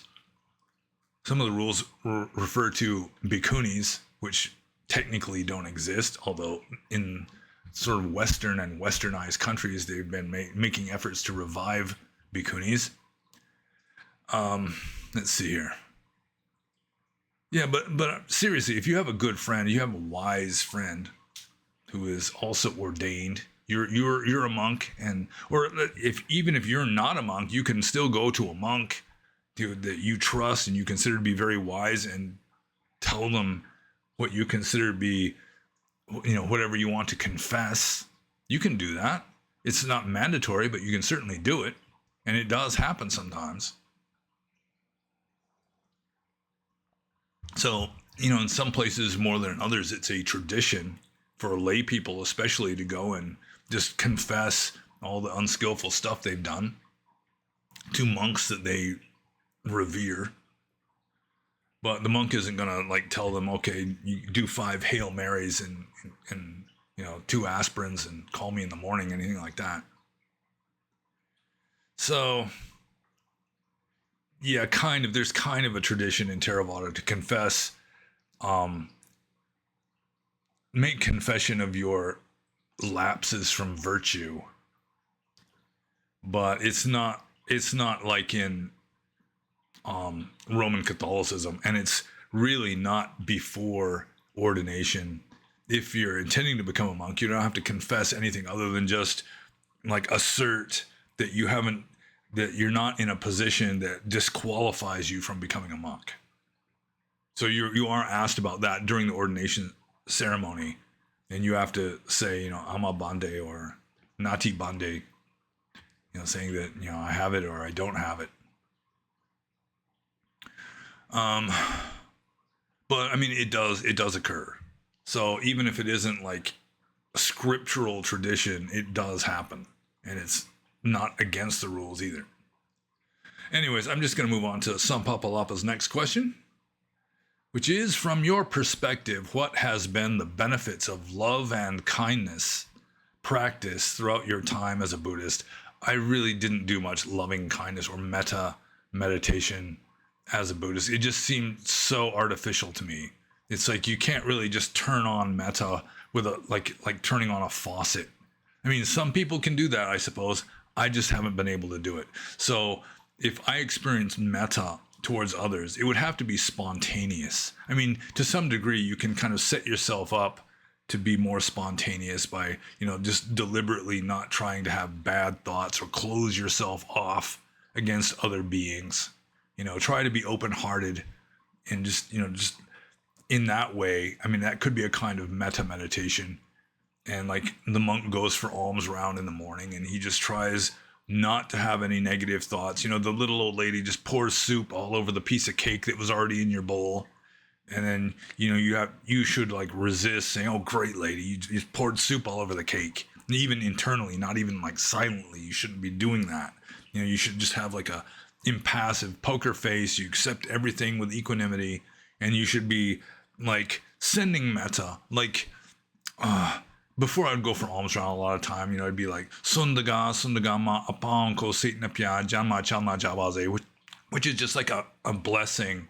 May all the people who will offer food be happy and healthy, this kind of thing. So that's just like standard practice for monks to send out like a blessing before they go for alms round, just to kind of help them to have like love in their hearts, or at least equanimity when they're going for alms round and getting some little old lady they put in the cake and it's swarming with ants. It's like a little old lady's, their eyesight isn't good anymore. So they have cake on the cupboard and the ants find it before she puts it into your bowl. And so, I mean, that stuff happens. And a monk is just supposed to just calmly, impassively accept it all. Like Mahakassapa, I think it's in his verses in the Theravada, where this leper is putting food into Mahakassapa's alms bowl, and one of his fingertips breaks off and lands in the bowl. And Mahakassapa, I mean, he doesn't raise an eyebrow. He just accepts the food with the fingertip of the leprous beggar who just put food into his bowl. He just continues on his way. And then the beggar, the person with leprosy, I mean, he's mortified. He wants to see what Mahakassapa is going to do. So he follows him to see, what he's going to do with that fingertip. And when Mahakassapa gets enough food, he just sits down at the base of the city wall, and he doesn't even take the fingertip out of his bowl. He just calmly moves it over to one side and starts eating his meal. So, I mean, you really have to have that kind of mental state as a monk. Sometimes it's like, I remember there's this one little kid in this one village I used to go for alms. He looked like the feral child from, I think it was the Road Warrior. It was like the second Mad Max movie. Just this filth-covered kid with like wild hair, And sometimes he'd have like this croupy sounding cough, and he'd be like coughing and sneezing directly into the food before giving it to me. And you just have to accept it. People with leprosy putting food into my bowl, you just have to accept it. There's this one lady who actually ran some kind of little shop. I remember one time I'm walking towards her. She's waiting to offer me food. She sees me coming. She blows her nose with her hand really fast, just kind of snarfs into her hand and just flings the snot off, and then offers food with the same hand. And a monk just has to accept that kind of stuff. But practicing loving kindness or metta meditation as a monk is just something, it just seemed too artificial. So many people practice metta meditation and they're just pretending. They're kidding themselves.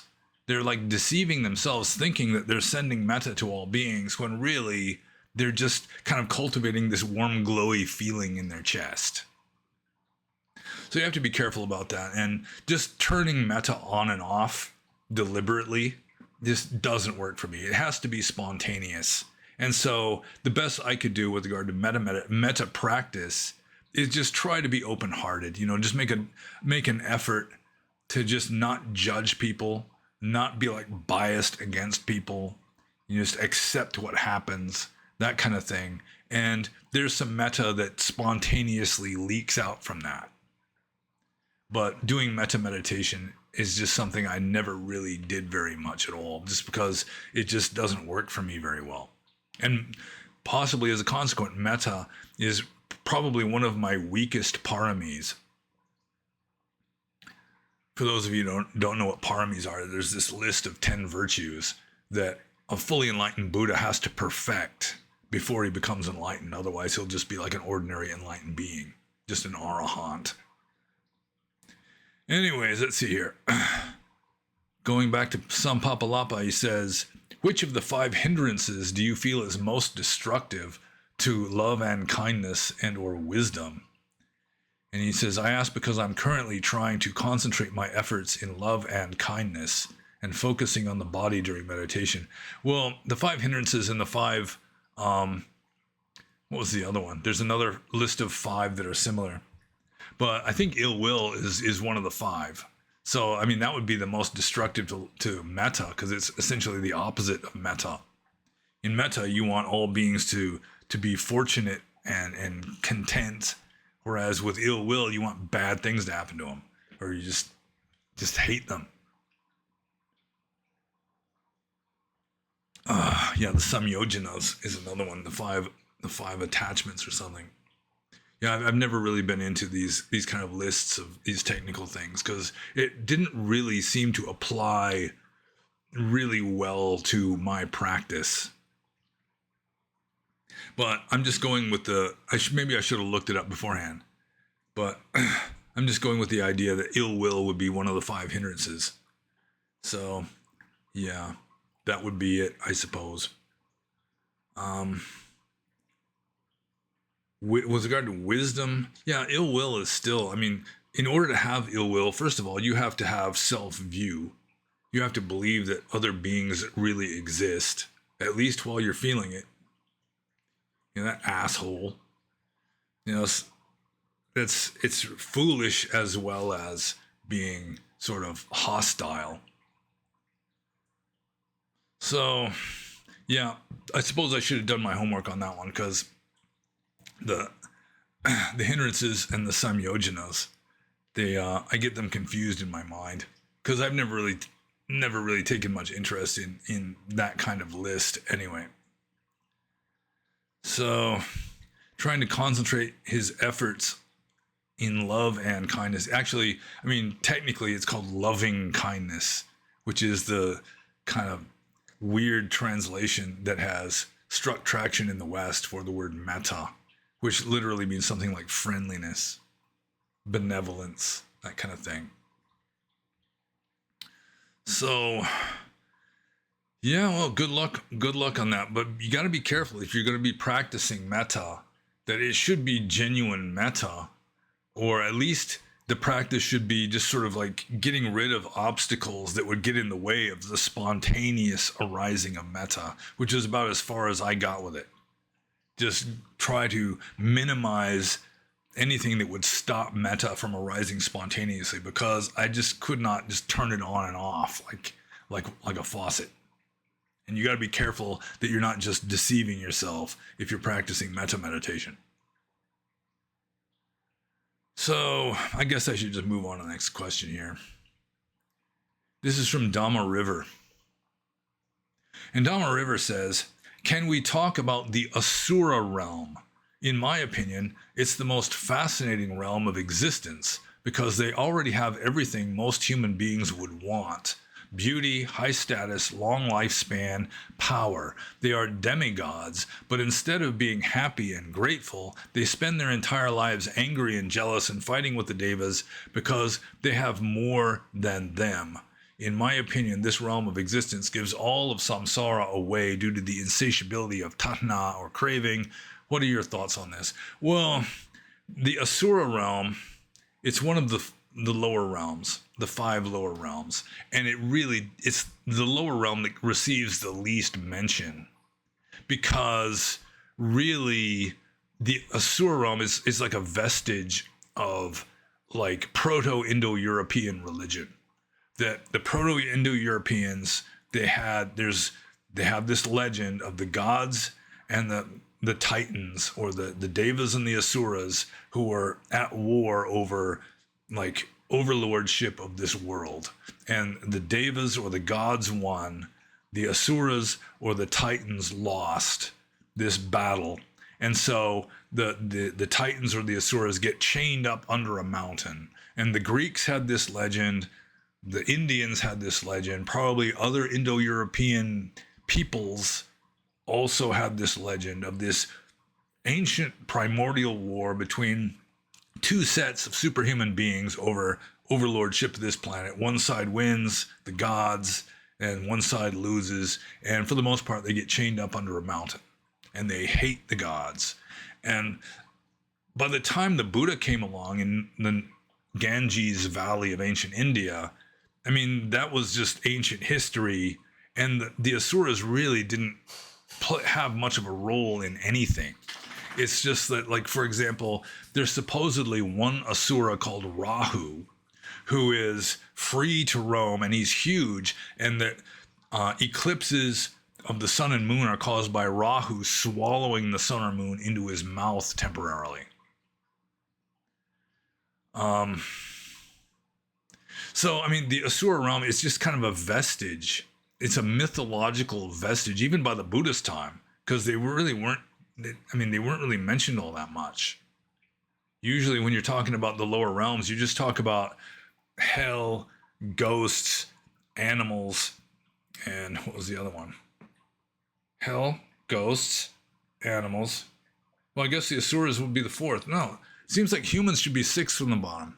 Which one am I missing? Maybe we are just fifth from the bottom. The four lower realms. Yeah, I guess so. Yeah, I'm just my mythology is getting rusty. But I mean, animals obviously get a lot of mention. Ghosts get more mention than Asuras, and hell gets a lot of mention because that's like the main punishment for doing really bad things. Asuras, I mean, it's just a mythological vestige from probably prehistoric times. There was like this religious war between two main tribes within the milieu of the Indo-European peoples. You know, it's like, which pantheon are we going to follow? So it was more of a war between priests than a war between gods and titans, in my opinion, in all probability. And it was just sort of remembered as this legendary war between these two pantheons. One of them had to win out in the long run. But yeah, I do consider it to be, for the most part, mythology. Not that there aren't like demonic beings out there. Buddhism really doesn't have a convenient category for demons, like the demons in hell that are torturing people. According to the commentarial tradition, they don't even really exist. They're not really sentient beings. They're just like holographic projections that are generated by the bad karma of the denizens in these hell realms. So the Asuras are kind of like a vestige of earlier Indian and pre-Indian Indo-European philosophy. And really, it was hard to like do much with them. They're not mentioned very much. So let's see. What is the actual question, though? Can we talk about the Asura realm? Yeah, I kind of did. I'm sorry to be a buzzkill with regard to that. Let's see. What are your thoughts on this? Yeah. Okay. Yeah. So I mean, they're generally viewed by tradition as like they're superhuman, even though they're in a lower realm, like a subhuman realm. But still, I mean, their powers are superhuman. Like Rahu can actually swallow the entire sun into his mouth. I think the Hindus have developed that theory so that Rahu is just a severed head of an Asura. So when he swallows the sun or moon into his mouth, he swallows it and it just comes out the bottom of his neck, and so it doesn't stay swallowed. But in Buddhism, I'm pretty sure he's not just a severed head, but he has an entire body. He just spits it back out again. Yeah, I do think that the Asura realm really probably is the same realm as the Titans of the ancient Greeks, that probably reminiscent of some very ancient prehistoric, like, theological conflict between two pantheons that were being taken seriously by, different like segments of the population, and one of them wound up winning, the other one wound up losing, and so it got mythologized into a war between the gods and the anti-gods. That would be my guess. And that actual demonic beings that are very powerful really don't have a convenient category in the 31 planes of existence in Orthodox Theravada Buddhism. So I'm just going to move on to the next question. This is from Ethiopian Fake Tig, or possibly just Fake Ethiopian Fake Tig. And he says, is it said that the Buddha actually didn't like the idea of, it is said that the Buddha actually didn't like the idea of hope very much. Can you speak a little about that? Yeah, there is a question, I think it's in the Sutta Nipata, where somebody asks the Buddha, should one have hope? And the Buddha says no, like an enlightened being has no hope. An enlightened being does not experience hope. And hope is a kind of desire. It seems to me, there could be some way of just being optimistic, being open-minded towards good things happening. But I don't know if that would qualify as hope. Hope seems to be that you're actually desiring something to happen in the future, generally something good, but you can hope for something bad to happen to your enemies. So it really is just kind of a desire for the future, desire for something to happen in the future, and desire is the cause of all suffering. So yeah, hope is a kind of craving or attachment that is ultimately unskillful, even though like at more elementary levels of practice, you can hope to become a monk someday, or you can hope to get, develop jhana, that kind of thing. But eventually, because hope is a kind of desire, you're better off without it. You can use it as skillful means at like an elementary level, but eventually you got to get rid of it. So I'm just going to move on to Ethiopian Fake Tig, or Fake Ethiopian Fake Tig's next question, which is as follows. In the book, What the Buddha Taught, which I assume he's referring to the famous book by Walpola Rahula. He says, in the book, What the Buddha Taught, there is an attempt to show Buddhism for what it was, such as full of light and not nihilistic. Why do you think people view Buddhism as nihilistic nowadays, and do you personally think it is? Well, Walpola Rahula was being a kind of missionary.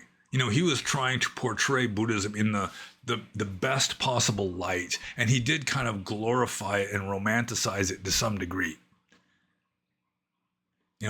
Just portraying Buddhism in the stark, almost inhuman way of the earliest texts would not attract a whole lot of Western people to convert to Buddhism. And that's really what Walpola Rahula was trying to do with this book, is to portray Buddhism in the most positive possible light to get more people to become Buddhists, or at least to have respect for Buddhism and interest in Buddhism.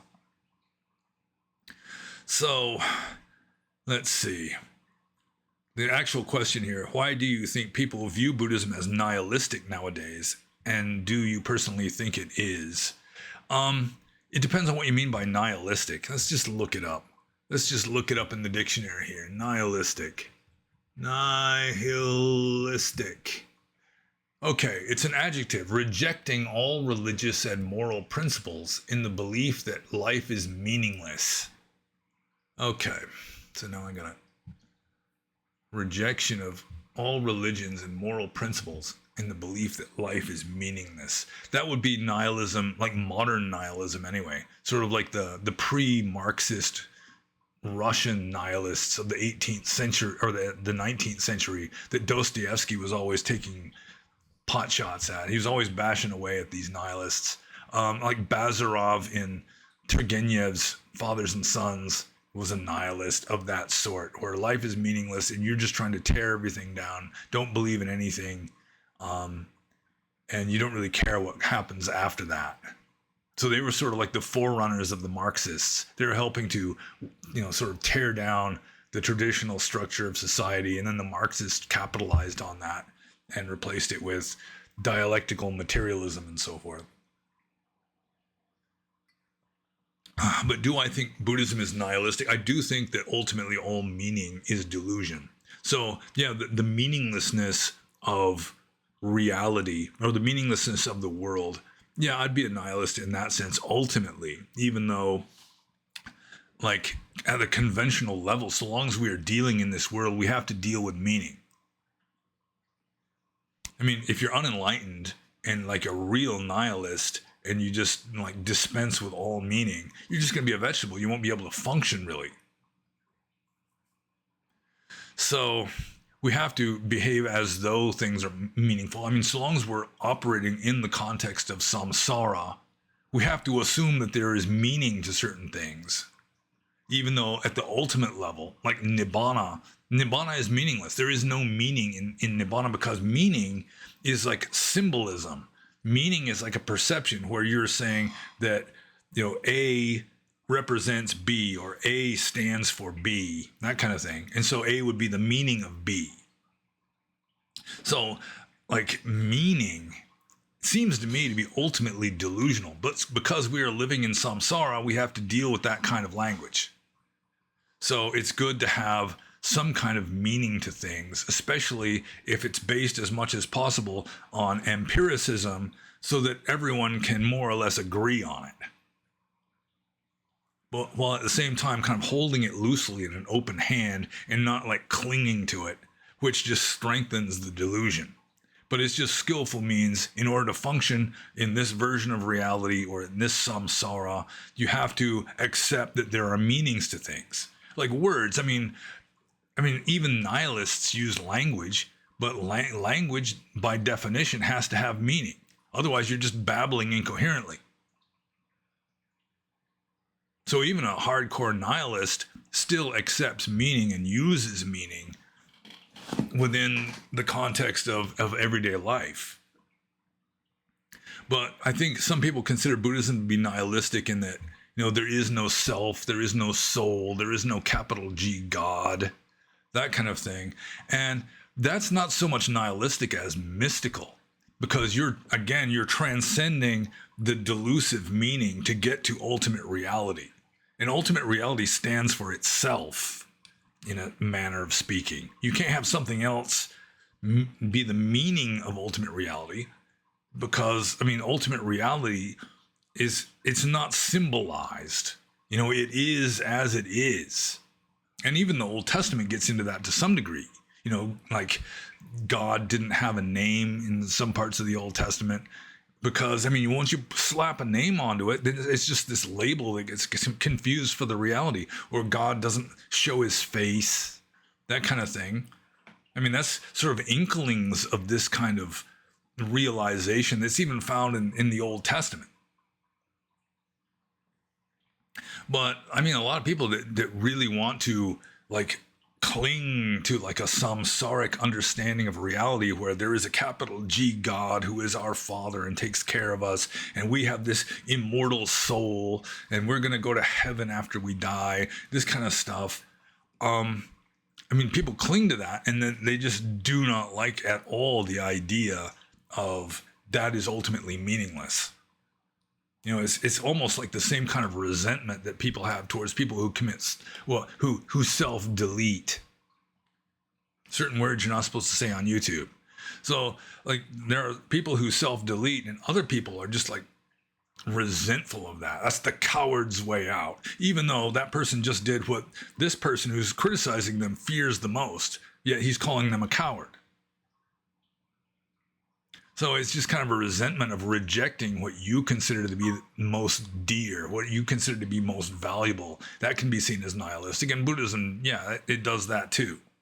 But I don't think it's really nihilistic with regard to saying, nothing is real, other than just, reality is beyond words. And so you have to approach that through mysticism rather than through, like, mythology or theories, that kind of stuff.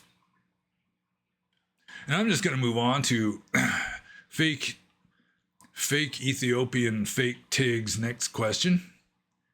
Do you believe someone can pass the stages of insight till equanimity? Okay, I think he means, instead of okay, I think he means on. Okay, I'll start over. Do you believe someone can pass the stages of insight till equanimity on their own without any help? And if so, how hard or easy is it to do really? Well, according to Buddhism, traditional Buddhism, the only people who can become enlightened on their own without any help would be a Buddha, a Sambuddha, or at least a Pacceka Buddha. Because they're the ones that get the wheel of Dharma, or at least the Sambuddha gets the wheel of Dharma rolling, and then other people can hear the Dhamma and practice the Dhamma, and then they can become enlightened through the help of already having learned Dhamma from somebody else. But a Pacceka Buddha, they're just like a hermit Buddha. They realize Dhamma on their own and then just don't teach it. Whereas a Sambuddha, they also, obviously the Buddha did receive meditation instructions from at least 2 teachers before he became enlightened, but those meditation techniques didn't get him enlightened. They just caused him to be a better meditator. Maybe he got some insights from it or something, but he had to discover Dhamma on his own, like dependent co-arising, for example, the middle path, that kind of thing. He had to discover on his own. So, passing the stages of insight, that's kind of a commentarial thing. I really don't think that is mentioned in the suttas. That's a commentarial thing that is really dwelled upon a lot in Burmese Theravada Buddhism. It's called Nyanzin.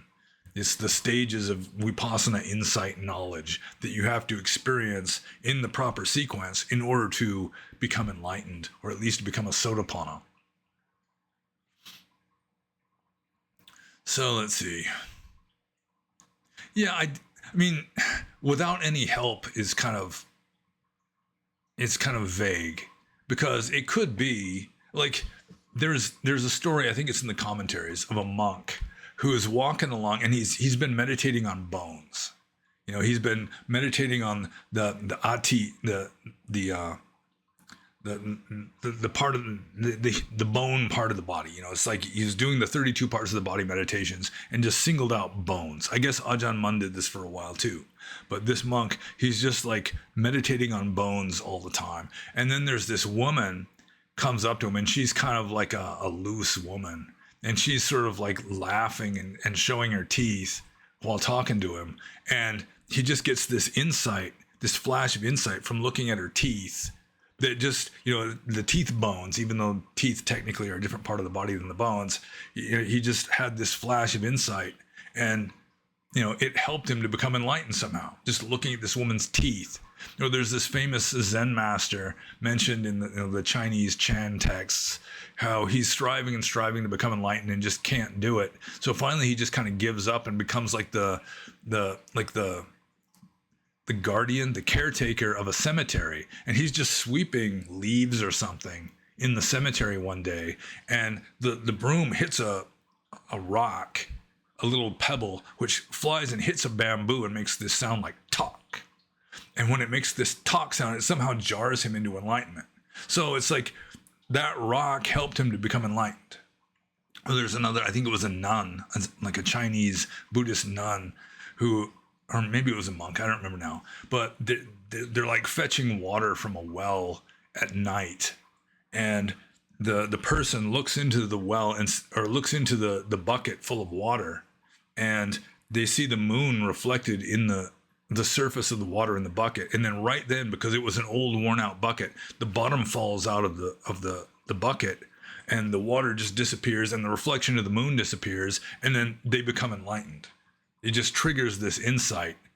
And there's lots and lots of cases of this kind of thing happening.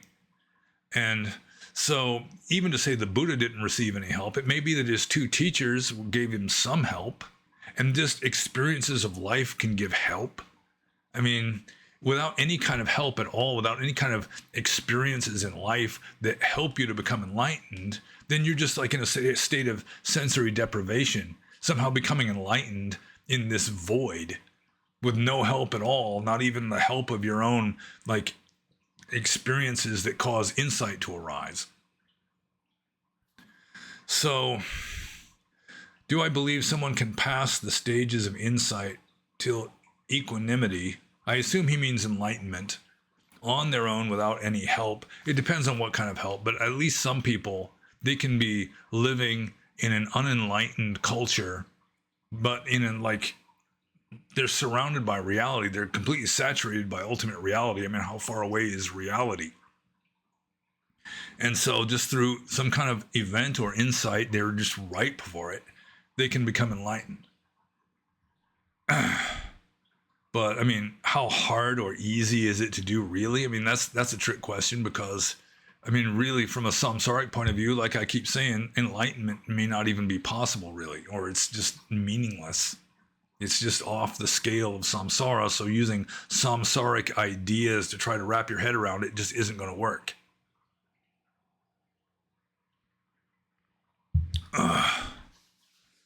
Let's see. So can you become enlightened on your own without help? I mean, there's your own experiences are going to have to help you, at least to some degree. I mean, yeah, your own experiences are going to have to help you, which would sometimes involve other beings. I mean, sometimes you can just watch a dog lick its balls and it can cause some kind of insight to arise. Just right on your own. The dog wasn't trying to help wake you up by licking its balls. It just turned out that way.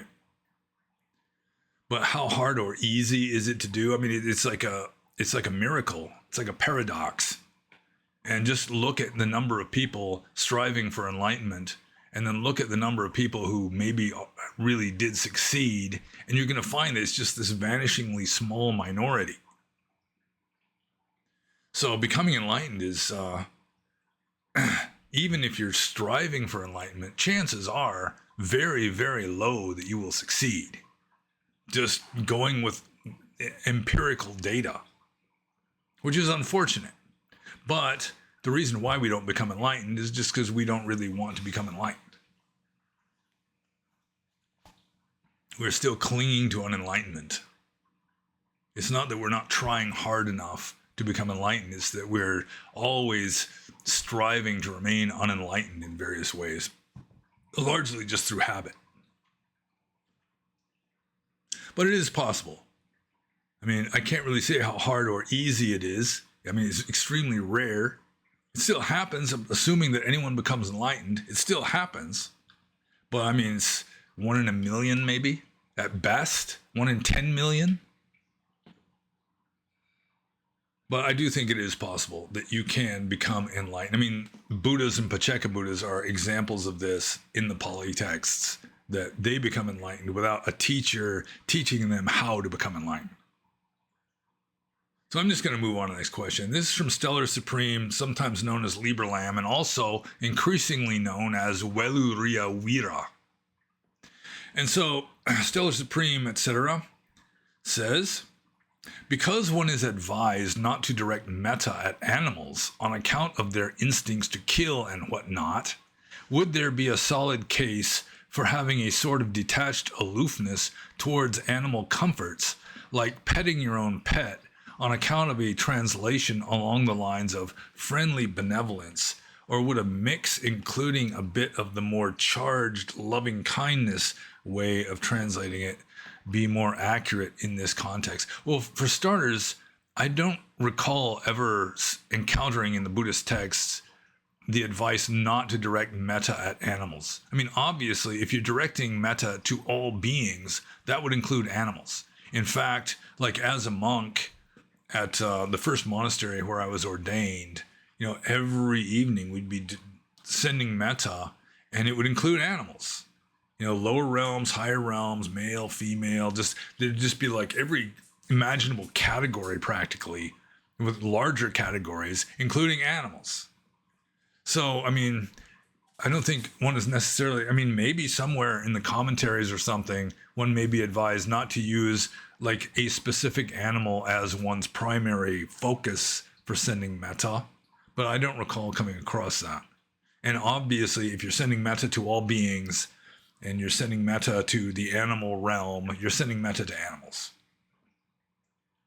So let's just get to the actual question, though. After I address that issue, would there be a solid case for having a sort of detached aloofness towards animal comforts like petting your own pet on account of a translation along the lines of friendly benevolence? Or would a mix, including a bit of the more charged loving kindness way of translating, be more accurate? I mean, just loving your animals is fine. I mean, I love our dogs. I have a certain amount of love even for the fishes and shrimps in there. Snails. So, I mean, to have love, like acceptance, open-hearted acceptance for all beings would be the enlightened point of view. So, yeah, open-hearted acceptance at the very least. But, I mean, just deliberately beaming love. I mean, these dogs that we have, I mean, they demand it. Sometimes they just come up and there's this one little dog we got. They just start like punching my arm, just wanting attention, wanting to get loved on. And, I mean, if you cause happiness to another being, you're making good karma. I mean, it might help to enmesh you in samsara a little more, but still, you're making good karma. Like I was thinking, I think it was yesterday, and I've thought this many times before. I mean, if you want the gods to smile upon you, you should be smiling on those that are lower than you are on the scale of things, which would include animals. I mean, if you're cruel to animals, then maybe the higher beings will be cruel to you just as a way of maintaining cosmic balance. So, yeah, I mean, loving animals, I mean, clearly, like even in the Dhammapada, it says you should sort of put yourself in the position of an animal, like to put yourself in the position of other beings. You know, all beings, you know, they fear death and, you know, they want to be safe and all that. So you should take that into consideration with a kind of compassion, although compassion is different from metta. It's karuna instead of metta. Yeah, friendly benevolence. There's nothing at all wrong with that. And just, I mean, petting a dog. I mean, I just love petting dogs, and they love getting petted too. There was one dog in Burma. I can't remember its name. It was this white female village dog that would come to eat my leftovers in the morning time. And I would pet that dog, and the dog really just preferred getting fed. You know, it was like it just kind of endured being petted because it figured I liked petting it. You know, it was sort of tossing me a bone by letting me pet it, I guess, because it really didn't seem to get anything emotional, any gratification out of it. But I'm digressing all over the place. Let's see here. Yeah, I really don't see any problem at all with sending love to animals, even particular individual animals, so long as you're not clinging. I mean, there's a difference between love, like sending metta, and like emotional attachment. I mean, if you can do one without the other, there's absolutely nothing wrong with that. You could be beaming metta at a slug. There's nothing wrong with that as far as I know. I've never seen anything in the text indicating that there's anything at all wrong with beaming metta at a slug. So, yeah, I mean, it doesn't matter what label you put onto it, how you would identify it. Just feeling love without necessarily any kind of like emotional attachment. That's always good. No matter who the object or the subject, I guess it'd be the object is. So I'm just going to move on to Stellar Supreme, etc.'s next question. Is awakening from a dream like going to sleep in the dream world itself? Yeah, I don't think so. I think it'd be, I mean, you're just kind of like disappearing from the dream. Like I was lucky I was having like the bad work, you know, sort of the work semi-nightmare last night in my dreams. Just, you're like in this work situation that there is no resolution to the problem. That kind of dream, which I've had many times since starting at this job, which can be like an aggravating kind of job. That, you know, when the dream ended, I just faded out. And I mean, if you assume that there are still beings in that dream world, let's say you created a dream world and then you wake up from the dream, and then somehow the beings in that dream world stay in this kind of dream world. How you have just kind of created this new universe that continues to exist after you wake up from the dream. And there's a multidimensional being named Seth that actually gave me the idea of this, reading in the books long ago. It would just be, you would just disappear, sort of like you're in a deva realm where one of the devas just fades out because, it's like their sojourn in that deva realm is over. To the other devas, that one just faded out. I mean, I really don't think that awakening from a dream is like going to sleep to the dream world itself. Then I'm all of a sudden I'm starting to see this question maybe a little more accurately. So is awakening from a dream like going to sleep to the dream world itself? Oh yeah, I think I was trying to answer it as going to sleep in the dream world.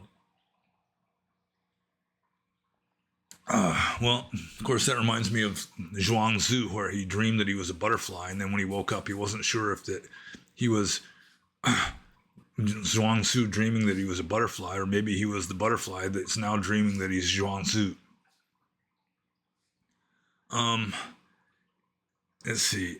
Now that I'm actually seeing the question differently due to the change of one little 2-letter word, is it like going to sleep to the dream world itself? Maybe at some level, but it wouldn't be as like profound of an application of that as like, going to sleep to the dream world itself.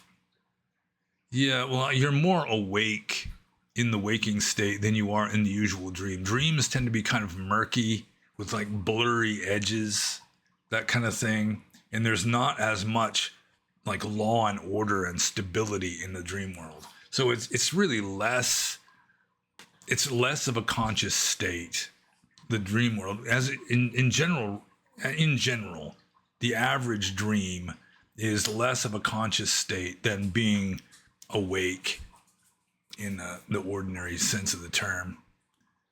So, yeah, I mean, to some degree, maybe, but it wouldn't be at the same level as like going to sleep to the waking world when you're dreaming.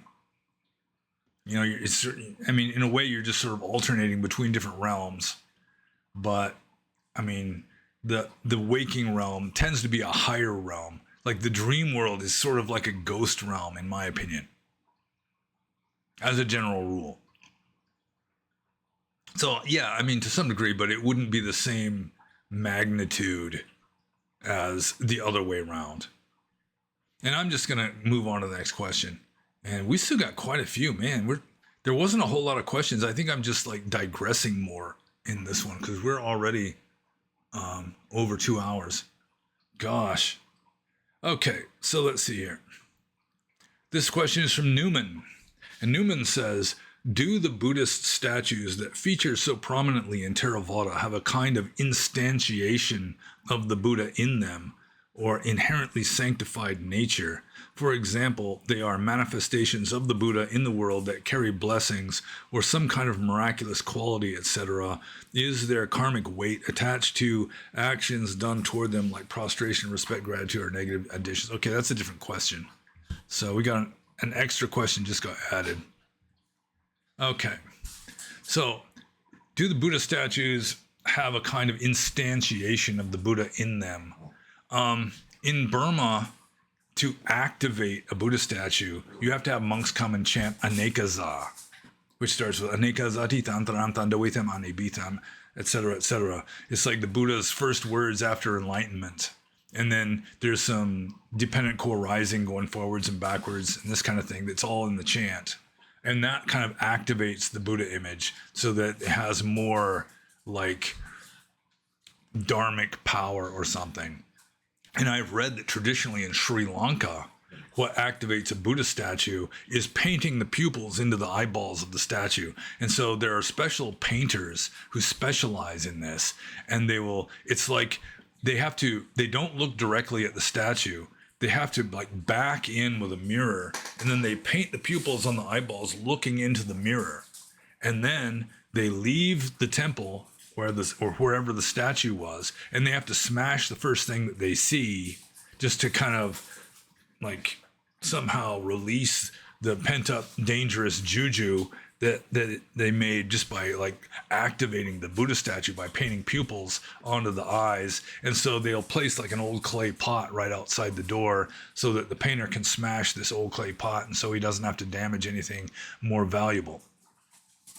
And then that somehow, it's sort of like a Hinduistic activation of the statue that sort of instills the cosmic juju into the statue somehow. I don't know what they do in Thailand. Maybe they have something similar to chanting anekaza or painting pupils onto the statue. What they do when the eyes are closed, I don't know. But yeah, if you're more of an idolatrous sort of person, I mean, it's not mentioned in the text because there were no Buddha statues when the Pali Suttas were composed. So it's all going to be later tradition. And it's going to depend on the individual. Some people will just acknowledge that a Buddha statue is just a hunk of rock or bronze or brass or whatever it's made out of, cement, whatever.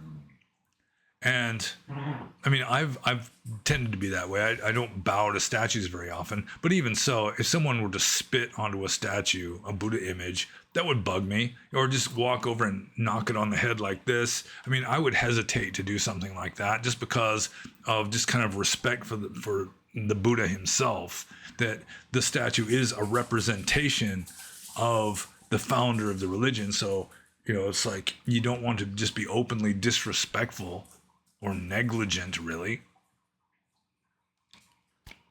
So, let's see. Are Buddha statues manifestations of the Buddha in the world that carry blessings? The more idolatrous and faith-oriented you are, the more that is the case. But like I've said before, I didn't really bow to Buddha statues. Like at the Uposatha ceremony, the entire Sangha has to meet in the congregation hall. There's usually a big altar with a Buddha statue there. Possibly in some monasteries, it's the only big altar with a Buddha statue in the entire monastery is right there in the congregation hall. And then the monks bow to the statue before they do their ceremony, reciting the Patimokkha or whatever. And I would just sit there. I mean, I wouldn't bow to the statue usually. And a few times a Burmese monk would say, you get merit by bowing to that statue. And I'd say, that statue, it has no sila, no samadhi, and no panya. I mean, it has no virtue, no wisdom, no concentration. It's just rupa.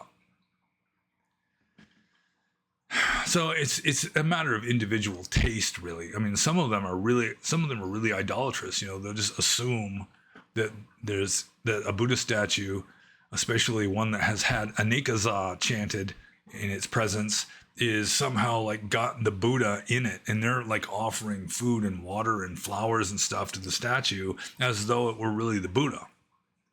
So I mean, it's all beyond the suttas because there were no Buddhist statues when the suttas were composed, but it's just Buddhist tradition, and you're going to find the whole spectrum of people just believing that that's a manifestation of the Buddha himself, all the way down to that is a lump of rock that probably doesn't even look like the historical Buddha. And I was kind of more at the second end.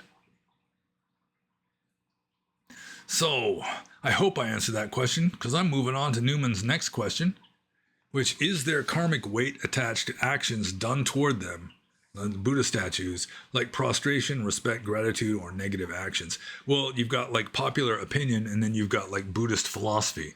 In popular opinion, then certainly, especially if you're at the more idolatrous, faith-oriented end with regard to opinions toward Buddha images. But then, I mean, going with Buddhist philosophy, it's all a matter of mental states. Your karma is based on your volitions. I mean, it is your volitions. And so, I mean, if you do anything with like a mind full of like reverence and respect and, like respect for the Buddha, Dhamma, and Sangha, then it's going to be meritorious. And at the same time, if you do anything with disrespect, hatred, contempt, anything like that, then it's going to be demeritorious. And if you do anything with purely neutral mental states, then it's going to be neutral. It depends on your mental states when you're doing it. It's not just outward actions that determine whether what you did is good or bad or indifferent. It's your attitude, your mental states, your motives. So that would be more the Buddhist philosophical explanation. So let's see here. The dogs are slightly distracting me because they're roughhousing. And the little one is making these whirring noises. When it gets all excited, it whirs. So let's see. Okay, I think I'm just going to move on to the next question. This is from Arpad, R-P-A-D. He says, in what order should one read your books? Well, I mean, reading any individual book. Just a second. Hey, you guys, stop it.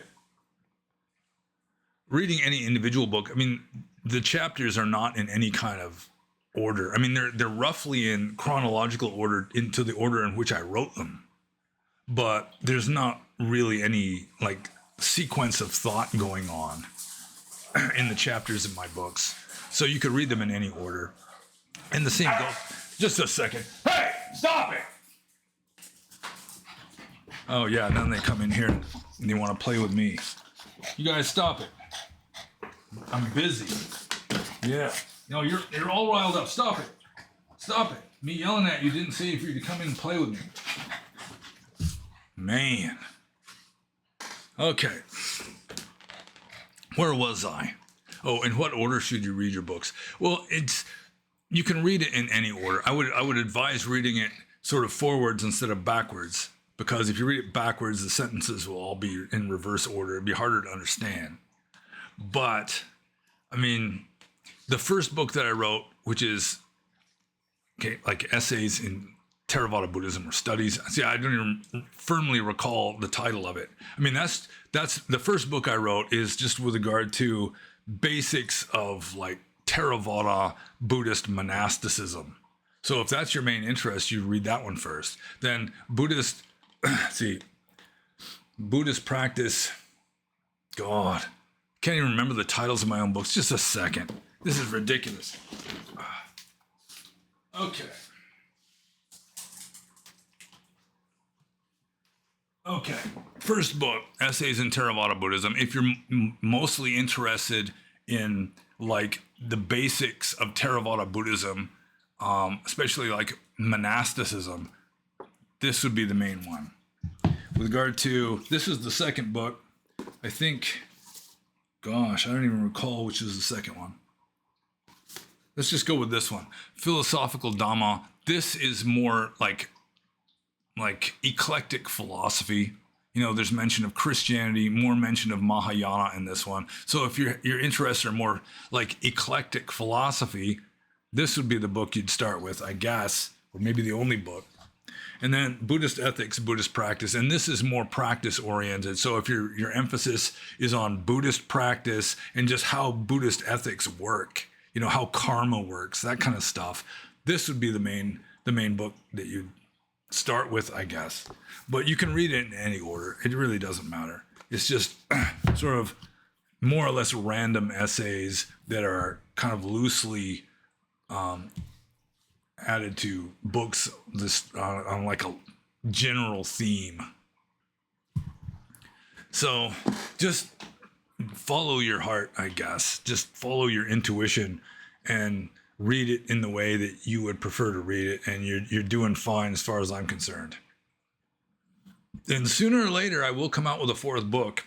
I'm going to have some considerable time off from work in order to have the time and inclination to really like do the final editing and to get my woman to do the illustrations. But that's going to be like more autobiographical, just what it is like to be a monk, mainly in Burma, but some of it's outside of Burma too. So anyways, yeah, in what order should you read your books? Just remove should and just read them. And it doesn't even matter what order you read them in. Just depending on your interest, read what calls to you. Read what seems most interesting to you. And I'm just moving on to the next question. This is from Raphael. And Raphael, first he includes this quote from the Kesi Sutta as translated by Bhikkhu Sujato. And so it says, "Sir, what do you do with a person in training who doesn't follow these forms of training?" And then the Buddha says, "In that case, Kesi, I kill them." And then the questioner says, "Sir, it's not appropriate for the Buddha to kill living creatures, and yet you say you kill them." And then the Buddha says, "It's true, Kesi," as Kesi, Kesi.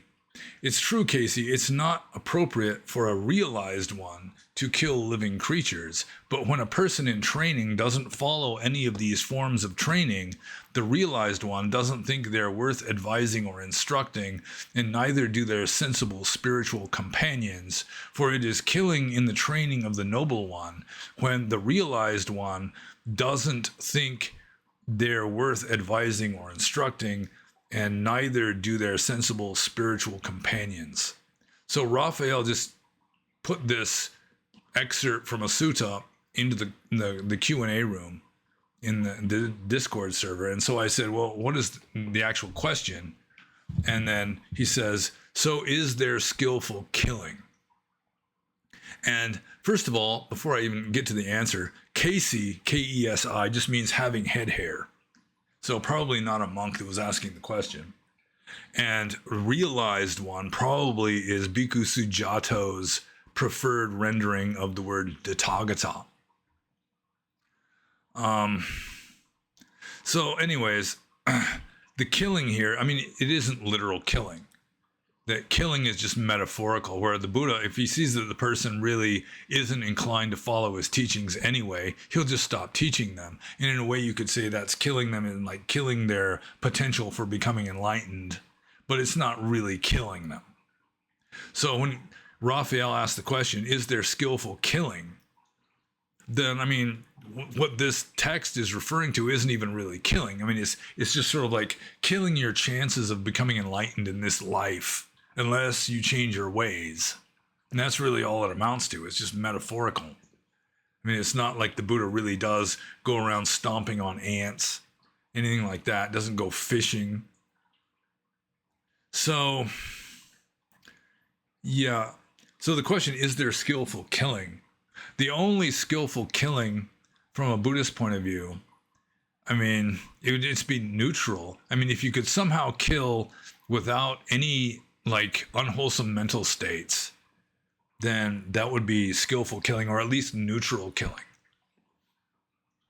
So if you're just walking along, you accidentally step on a bug and don't even notice it, then that might not be skillful killing, but at least you didn't do anything wrong by doing it, other than maybe whatever it was that you were doing that was unskillful. Let's say you're just thinking delusional thoughts, then thinking the delusional thoughts would be bad karma, I suppose, but stepping on the bug would not, because you didn't even know that you did it. It was not deliberate. There was no intention. There was no ill will, no desire to kill. So skillful killing, if it's possible at all, it would have to be devoid of any desire to kill, or at least desire to cause suffering. And there were attempts at this, like the samurai who are students of Zen in like feudal Japan. You know, they did try to cultivate as skillful of killing as they could manage, where you're not killing through ill will or hatred or bloodlust, you know, no kind of like maniacal frenzy involved. It's just duty and honor, and you just try to keep your mind in a state of equanimity and wide awake. You know, you try to be as mindful and awake as possible when you're out there chopping heads off with swords. But I don't think even that would really qualify as skillful killing, even if there was like a sword master, also a Zen master, and there were some of those who could really just, I mean, they're just kind of in the zone while they're out there on the battlefield or in a duel or whatever. That still, I don't think that would qualify as skillful killing. It would be getting closer and closer, I suppose, to neutral killing. But even neutral isn't the same as skillful. unless you want to go with the idea that any enlightened action would be skillful, in which case, then, I mean, I'm sure like a tantric Buddhist would say there is skillful killing if an enlightened being is able to kill, like the story I've given before of Padmasambhava dancing on a flat roof, kicking a rock off the roof, which then just happens to go down, hit somebody in the head and kill them. That might be skillful killing, even though it wasn't deliberate. But from the Theravada Buddhist point of view, killing is, in general, the worst thing you can do. So, just sort of, the best you could get would be like neutral killing, like an arahant. Oh, here's the case. I think it's the very first story of the Dhammapada commentary, where Chakupala is the name of eye protector, is this monk who goes blind. So you've got and he's enlightened. So you've got an arahant who is blind, and he's doing walking meditation, and he's doing walking meditation at the beginning of the rainy season, the monsoon season, and there's these little red bugs that come out, and I think they're a kind of like velvety colored, like vermilion colored mites that they come out in Burma. They're all over the ground. They're really cool looking. I like them a lot. They come out and they're just kind of bumbling around, walking around slowly on the ground right after like the first heavy rains. Mostly they live under the ground. And so he's stepping on them and squishing them. But he's a fully enlightened being. And so there's these other monks who are seeing him do it. And they go to the Buddha and kind of tell on him. They tattle. Say, look, he's supposedly an enlightened, and here he is killing all these beings. And then the Buddha says, well, I mean, there's no intention to kill. I mean, he's blind. He doesn't even see them when he's stepping on them. He's just doing walking meditation. He's an enlightened being doing walking meditation, and he's stepping on these little red-colored bugs without even seeing them. I mean, he has no intention to kill, so that could theoretically be a kind of skillful killing. But that would be about as far as it goes. And the kind of killing that's mentioned in this sutta isn't really killing at all. It's just the Buddha is just not teaching them because he sees they're not receptive to the teaching. And that's a kind of metaphorical killing, because he's just killing their chances at enlightenment. Although, of course, this reminds me of the dreaded elephant look, where if someone is behaving really badly, the Buddha would turn and look at them, but he wouldn't turn his head. He would turn his entire body to look at them like an elephant does. You know, the elephant doesn't turn its head to look behind it. It has to turn all the way around. And then the person would just die. It was like the ground would open up and they would just fall into hell. And there's some controversy over this in the text. Whereas, I mean, the Buddha isn't deliberately killing them. You know, maybe he's just out of some sort of enlightened curiosity wanting to turn around to witness them plunging into hell, because it's going to happen anyway, because they've already behaved very badly, you know, like, you know, cursing him or something, cursing some enlightened being or whatever. So, yeah, where is it? Oh yeah, skillful killing. But even that isn't really killing. I'm pretty sure Buddhist philosophy would say, you know, orthodox Theravada Buddhist philosophy would say that an enlightened being would not deliberately kill anything. I mean, he wouldn't break any of the 5 precepts. An enlightened being just won't break any of the 5 precepts. So right there, the only way you could kill would be if it is not your intention to kill, and it would just happen accidentally. That could be called skillful killing if you've got skillful mental states going on otherwise and just accidentally step on a bug or whatever. So I'm just going to move on to the next question. And we are kind of getting close to the bottom here. This is from Cherzaskaziz. And Cherzaskaziz says, when you were a monk, have you ever met other monks who claim to be enlightened? Monks can talk about such things among themselves without breaking the rules. I do not recall ever meeting a monk who claimed to be enlightened. I met quite a few monks who were claimed by others to be enlightened, and that included me. I was considered to be enlightened in some areas of like northwestern Burma. But there are some monks that are considered to be enlightened by others who just, I mean, they don't want to admit that they're not enlightened. I mean, I admitted that I wasn't enlightened to some of these people in northwestern Burma, and they obviously were very disappointed. It's almost like their feelings were hurt. So, I mean, you kind of, some monks, I mean, there is like this pressure that if people think you're enlightened, not to like tell them that you aren't.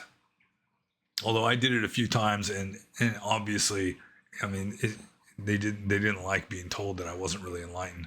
But there are quite a few monks who are considered to be enlightened by like credulous, faith-oriented lay people who they don't really do anything to set them straight on the issue. That's about as far as I ever got. But I mean, with regard to my experience with monks, I never met a monk who just went around claiming he was enlightened.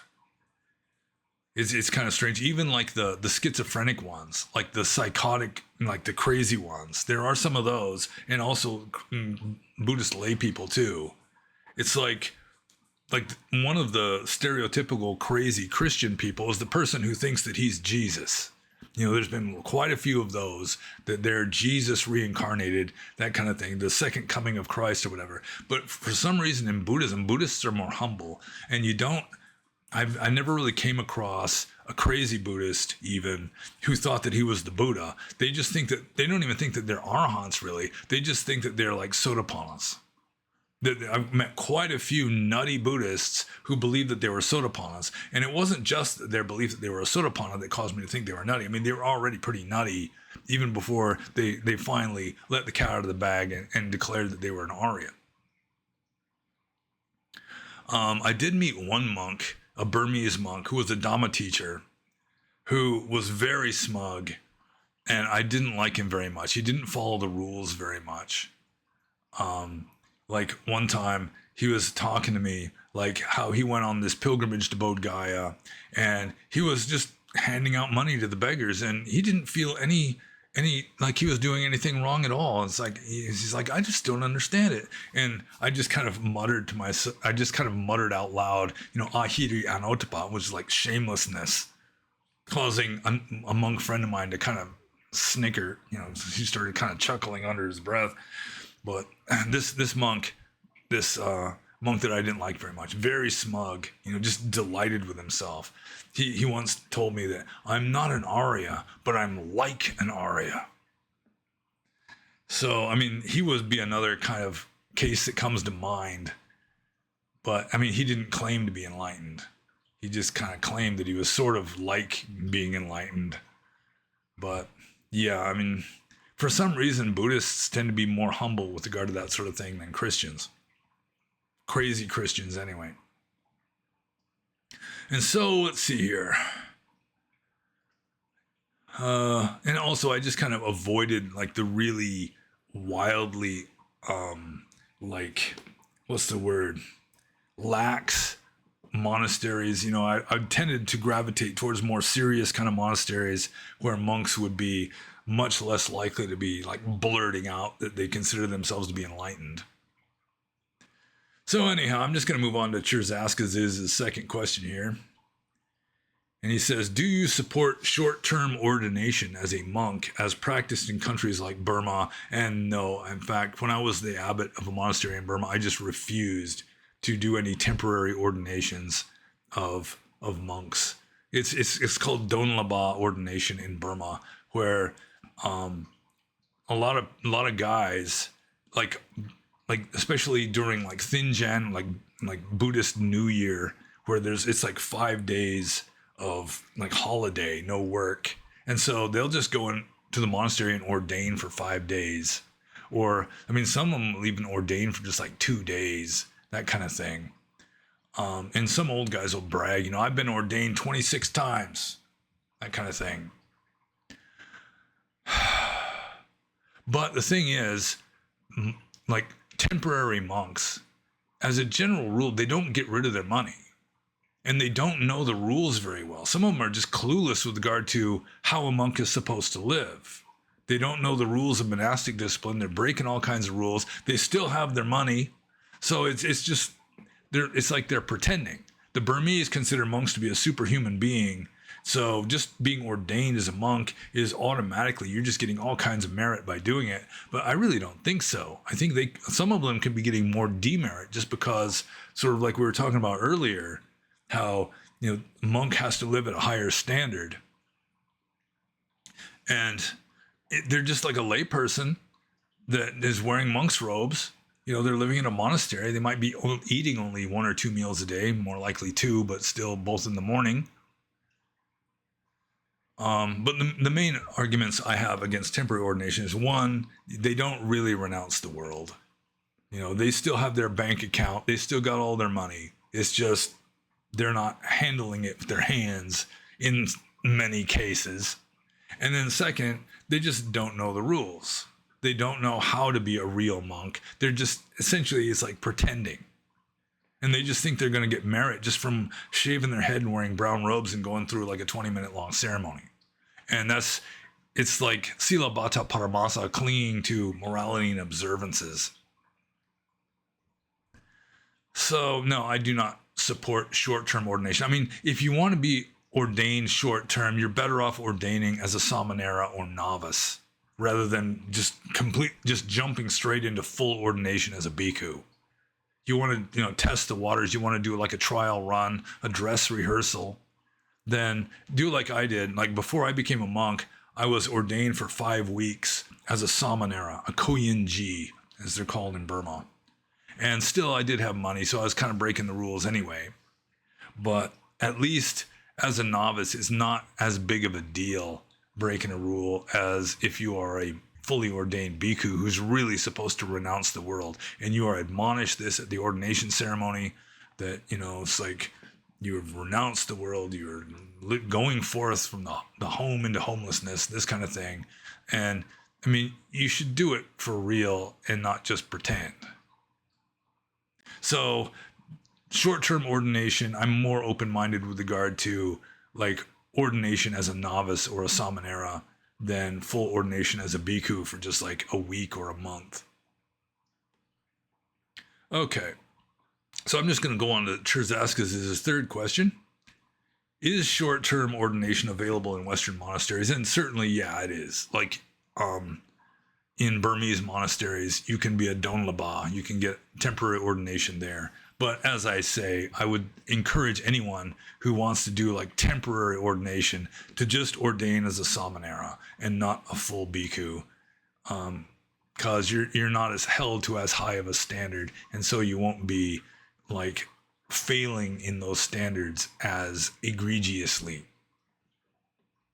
Unless you really are serious, like you're going to be ordained as a bhikkhu for 1 month and still you just liquidate all of your assets just for the sake of that 1 month, and you're just going to start from scratch after you get out of the monkhood, then, I mean, you could do that, but there are very, very few temporary monks who do that. Unless they don't plan on being temporary and it just doesn't work out, and then they drop out and they don't have any money. Anyways, I'm just going to move on to the next question, which is from PSA. PSA is kind of a wise guy. And he says, what criteria do you use to select your weekly beverage? And it's just whatever I feel like drinking. Usually it's coffee lately, which is what this is. And it's just the dregs of some cold coffee at this point,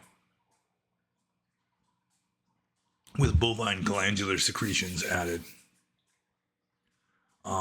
Yeah, but it just depends. Like if I'm already sufficiently caffeinated, I might drink something else. But it's just whatever I feel like drinking. And so I'm just going to move on to the next question. This is the last question. Boom. And this is from Cyrus Frame, who I believe asked this question on Rumble, which is kind of uncommon. I really don't have much of an audience on Rumble because I just steadfastly refuse to get somebody to maximize my presence on Rumble. Like half the comments I get on Rumble are people wanting to maximize my presence on Rumble for a fee. After like the ass kissing, oh, your content is so wonderful, it's so great, it really needs to get out there better, and here, let me help you, kind of a thing. And it's just people who do that for a living. But let's get back to Cyrus Frame. And he says, in the Atthaka Vagga, the Buddha says, a wise man is not stuck to by the seen or the heard. And in Pali, it's na lipati dita sutesu diro. So lipati is a passive term. It means to be stuck to. Not to stick to, but to be stuck to. And then Cyrus Frame continues, saying, normally we think of us doing the clinging to perceptions, which would be something like a wise man does not cling to what is seen or heard.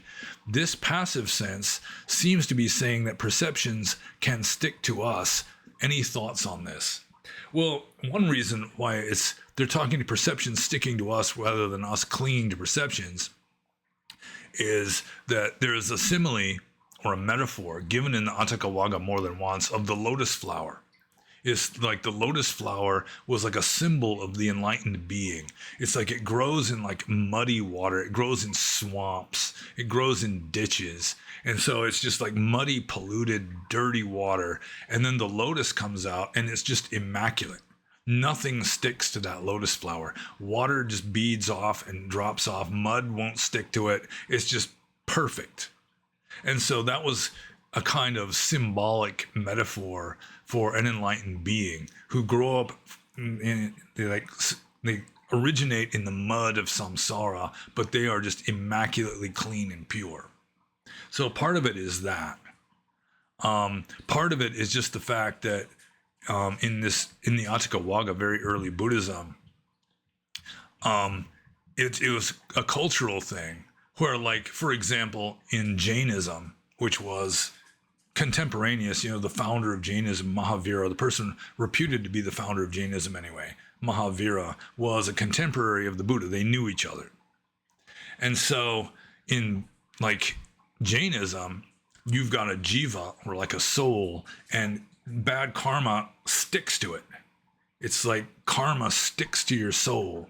And so it was just a kind of ancient Indian way of thinking, like asuras in Burma, in early Buddhism. The term asawa, it means like influx. It's like defilements that cling to you rather than you clinging to the defilements. It's like adventitious defilements. It's defilements coming from outside and sticking to you. So in a way, it was just kind of the cultural way of looking at things, less like ego oriented, like in the West, that would be more inclined to say you don't cling to defilements. It's in India, especially in Buddhism, where there is no self, there is no ultimately real personal ego or identity. There's nobody to cling to other things. But then again, other things cling to or stick to what appears to be an individual anyway. So let's get back to the question here. Normally we think of us doing the clinging to perceptions, which would be something like a wise man does not cling to what is seen or heard. Yeah, I mean, it goes both ways in these texts. Like the Atthaka Vagga, I'm pretty sure it goes both ways. And one way is just, it's kind of a poetic metaphor. And also it's more in harmony with ancient Indian philosophical beliefs of like karma sticking to the jiva of a Jain. It's like gluey stuff. I guess the Theravada Buddhists also almost turn karma into like a physical substance that's sticky. So it's largely cultural. It's largely just kind of going with the metaphor of the lotus blossom that nothing sticks to, even though it grows up out of mud. Let's see. Perceptions can stick to us. I'm trying to think of a more philosophical explanation here. But really, I mean, there is no like ultimately real personal agent that does this stuff, that can't do any active clinging to perceptions or whatever. And so there is some Buddhist philosophy in sort of de-emphasizing the individual person as the clinger. Instead, it's just sort of like outward forces that are like doing the sticking. That's the sticky stuff. I mean, there's a little bit of Buddhist philosophy thrown in there, it seems to me. And I guess that's enough. I guess we're done. And it's a little less than 3 hours, not too bad. So, as I should always say at the beginning, and have only once that I can recall, if you have any questions you think I can answer, especially with regard to Dharma or Dhamma, Theravada Buddhism, early Buddhism, what the original Buddhism was likely to be like, Buddhism in general, meditation, monasticism, this kind of stuff. If you think I can answer it, then feel free to ask. I cannot promise that I will give a satisfactory answer, but I'll give it a shot. I'll do my best. And no more than 3 questions per person, please. And if you have not already liked and subscribed, then if you like the content, then it would make sense to like and subscribe, wouldn't it? And feel free to look at the URL links below, which includes the Amazon links to my 3 books that are on Amazon. And aside from that, I would just say be happy.